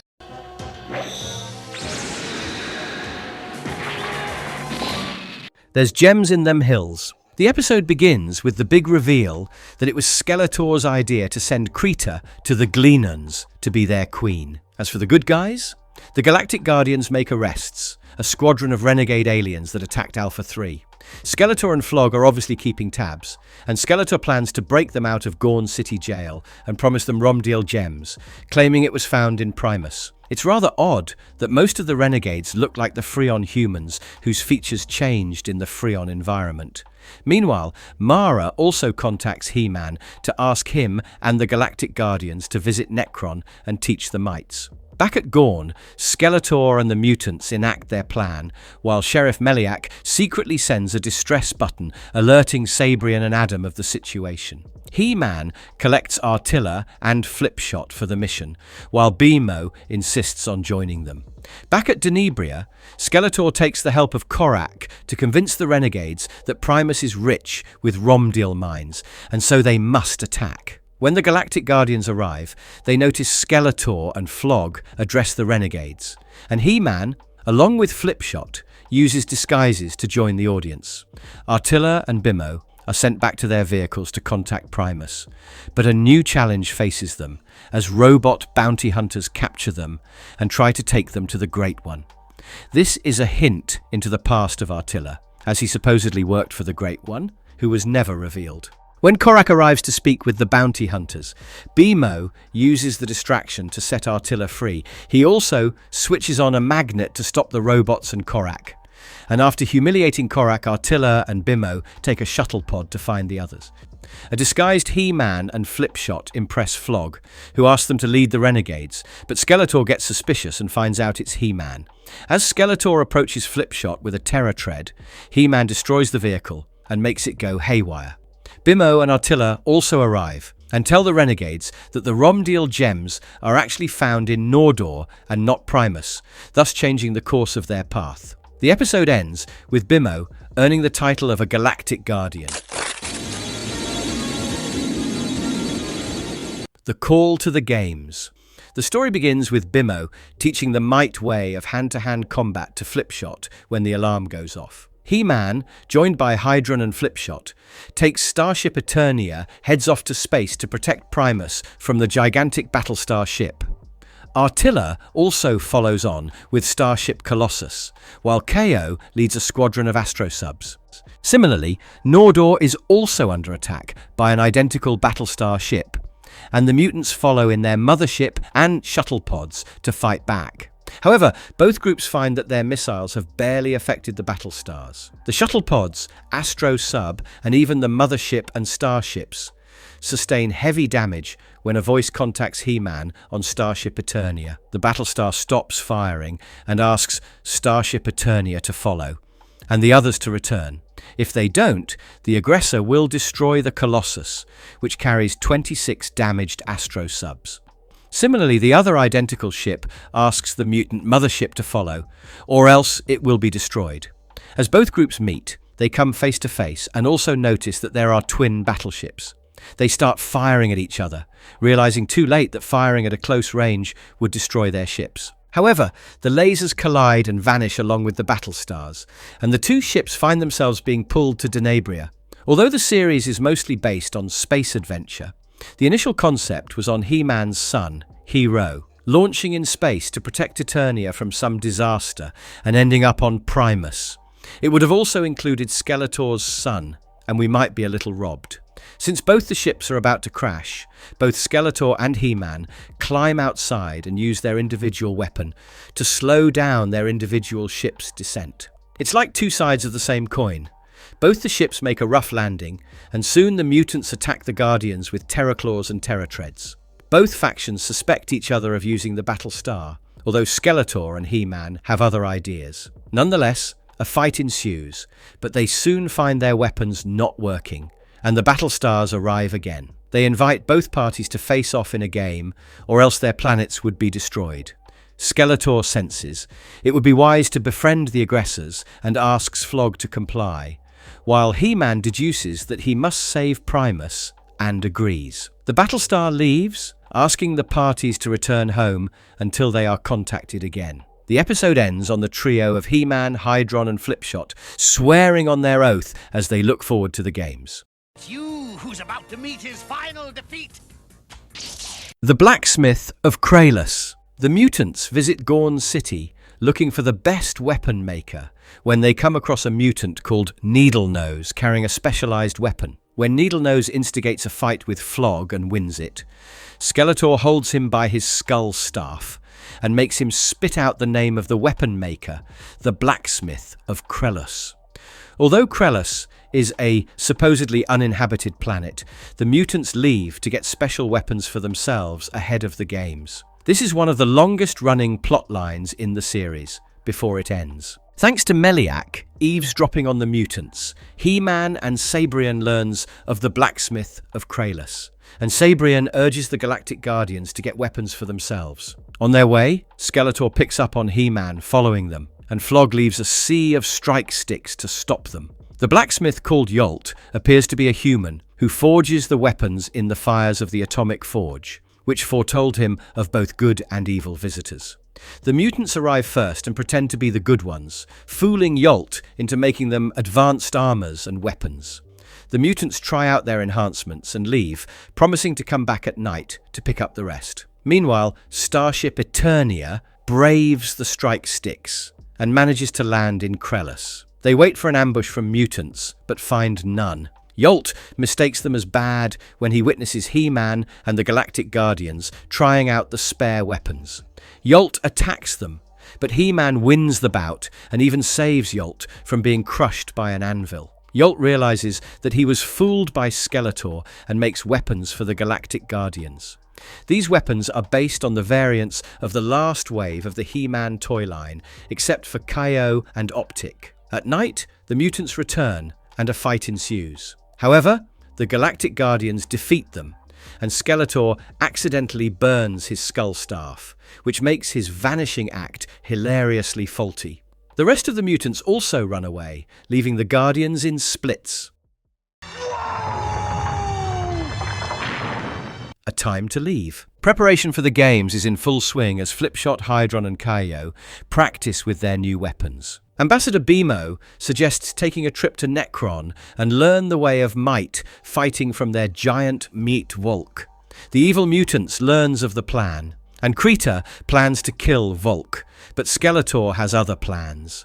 The Primans bid goodbye and good luck to the Galactic Guardians and HeMan as they leave for the games and will visit Necron on the way. Meanwhile, President Pell and Mara visit Volk to ask him to train the Guardians. However, Volk is not the friendliest of the mites and says he will think about it. Thanks to Nifel showing the direction, Skeletor visits Volk, pretending to be the spirit of the forest. However, Volk recognizes him and agrees to help him anyway, as he hates the mites for mocking him. Volk asks the Guardians to meet at the Maze of Loom, where the Gleanan troopers and mutants wait to ambush them. As a battle ensues, the Galactic Guardians come up top. With the help of HeMan and his power sword, they blast through the maze and even seal a few. HeMan defeats Volk, while Skeletor tries to crush HeMan, and he still emerges a winner, forcing Skeletor and the mutants to escape. Krita tries to bring down the mountain and bury the Galactic Guardians along with Pell and the Gleanans. However, Mara brings the Might Air Fleet to rescue her friends. General Nifel also manages to find an opening and decides to make Krita queen to get her help. The games. The episodes begin with the Galactic Guardians and HeMan reviewing their previous combats, strategizing their gameplay. They set off for Rintor and plan to rendezvous with Spinwit. However, the mutants send a fake android distress call to take Spinwit away from them. Spinwit crashes into asteroid RY-874, where he has to face off against asteroid Mutts. Meanwhile, the rest of the Galactic Guardians arrive in Rintor and are surprised to find Drissy and Kaz waiting for them. However, HeMan immediately realizes something is off and draws his sword. They are revealed to be Flog and Optic. As HeMan goes after them, the two mutants escape, and the voices inform that the mutants received the holographic technology as a reward for arriving first. This reminds me that Gary Chalk has also provided voices in the reboot HeMan and the Masters of the Universe 2002, but not as HeMan. He has voiced Man-at-Arms and Whiplash. Finally, the real games commence, and they include fighting in a zero-gravity condition, where each group has to escape the building using either the roof or the floor. Flog tries to stop the Guardians from exiting, while a little bit of cheating helps the mutants to win the first round.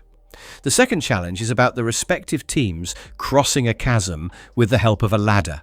And when, once again, the mutants try to harm the Guardians, HeMan breaks the ladder swing. The Galactic Guardians easily climb the ladder and win the games. The third and final challenge involves finding a golden ring hidden in the arena. The Galactic Guardians get ambushed by the mutants but defeat them quite easily, thanks to Spinwit, who finally arrives. However, they find that the organizers are two humans named Roika and Molden, who are using disguises. The Galactic Guardians find the ring and win the game for good.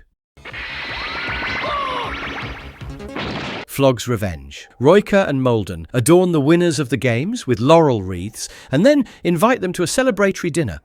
Whereas the sore losers, Skeletor and Flog, decide to blow up the Great Hall using an astro sub that they have obtained. However, it appears Flog is getting tired of Skeletor's deal and maybe just wants rest. He still agrees and loads up the astro sub with transium ore. Meanwhile, at dinner, the Guardians ask if the hosts are the only two inhabitants in Rintor, and they claim that the others have fled in fear of alien attacks. However, Hydron and HeMan start suspecting that two hosts are hiding something. In fact, Hoove the mutant senses some form of life underneath using his life form detector. Skeletor also notices a hidden control panel and finds an underground zoo filled with exotic and dangerous criminals. As we have reached the end of our synopsis, Skeletor takes away the zookeeper's keys and releases the wild creatures as a distraction. The Galactic Guardians fight the creatures, which they realize are prisoners from different alien races that attacked Rintor. The Guardians also use Starship Eternia to stop the Astro Sub, and HeMan boards it before it crashes in the Great Hall. However, there's no respite as shuttle pods barrage the transium ore with lasers, but even that fails. After taking Kaio and Spinwit hostage, Skeletor suggests a one-on-one combat with HeMan, and the hero agrees. However, Skeletor still cheats as he has help from the mutants, but HeMan defeats them all, making them run away. At last, the Galactic Guardians finally sat down to have their dinner. The final invasion. The final episode of the series begins with HeMan and the Galactic Guardians bidding farewell to their hosts in Rintor. However, to their horror, the Galactic Guardians are held captive as Roika and Molden argue that with the zoo beasts gone, they will be the new attraction. The news reaches the evil mutants, and they decide it's the perfect opportunity to attack Primus. Skeletor warns Flog that with HeMan alive, they can't be too sure, but Flog seems done with Skeletor. Back at Rintor, HeMan finally has the idea to blow up the transium ore from their disabled weapons and make a hole in the wall. As they escape the confinement, they find Starship Eternia in ruins, but HeMan realizes it must be a holographic image, and sure enough, everything is actually all right. Royaka and Molden also understand their mistake and let them go, as the Galactic Guardians need to save their plant. Meanwhile, the mutant mothership meets with a fleet of shuttle pods led by BH, and also a squadron of Gleanan fighters led by Krita. On Primus, Astro subs by Priman troopers join the fight, while Mara also arrives with Might fighters. However, Mara's ship gets hit. The mutant mothership also lands in Primus, and Flog calls Sabrian on the vision phone, asking him to surrender. HeMan panics as he is still far from Primus, but Sorceress assures him that he will be in the battle. Starship Eternia enters the planet at the crunch hour, winning the war against the mutants, and Flog finally agrees to surrender. As he starts reading out the treaty and accepts it, Skeletor's giant projection appears in the dark sky. He admonishes Flog and finally reveals his true intentions. When Skeletor appears in person, Flog tries to attack him, but Krita defends Skeletor. The mutants leave, accepting defeat, while Skeletor and Krita engage HeMan and Mara in a battle. Ultimately, Skeletor loses the Skull Staff, and HeMan traps Skeletor and Krita in a shuttle pod, flinging them far, far away into space. Primus becomes permanently safe as the Guardians celebrate their victory, while Skeletor and Krita plot their return. Marvelous verdict. While a lot of you may disagree with us, this show was quite a good one, reimagining HeMan and how he should be when thrown into a strange new world of space adventure. We dig the new designs of most characters, and the Skeletor glow-up, which happens in the middle of the show, was quite a surprise. Although not totally unpredictable, the stories covered in the series carry depth and spirit. What are your views on HeMan's new adventures? Do you think a reboot would work?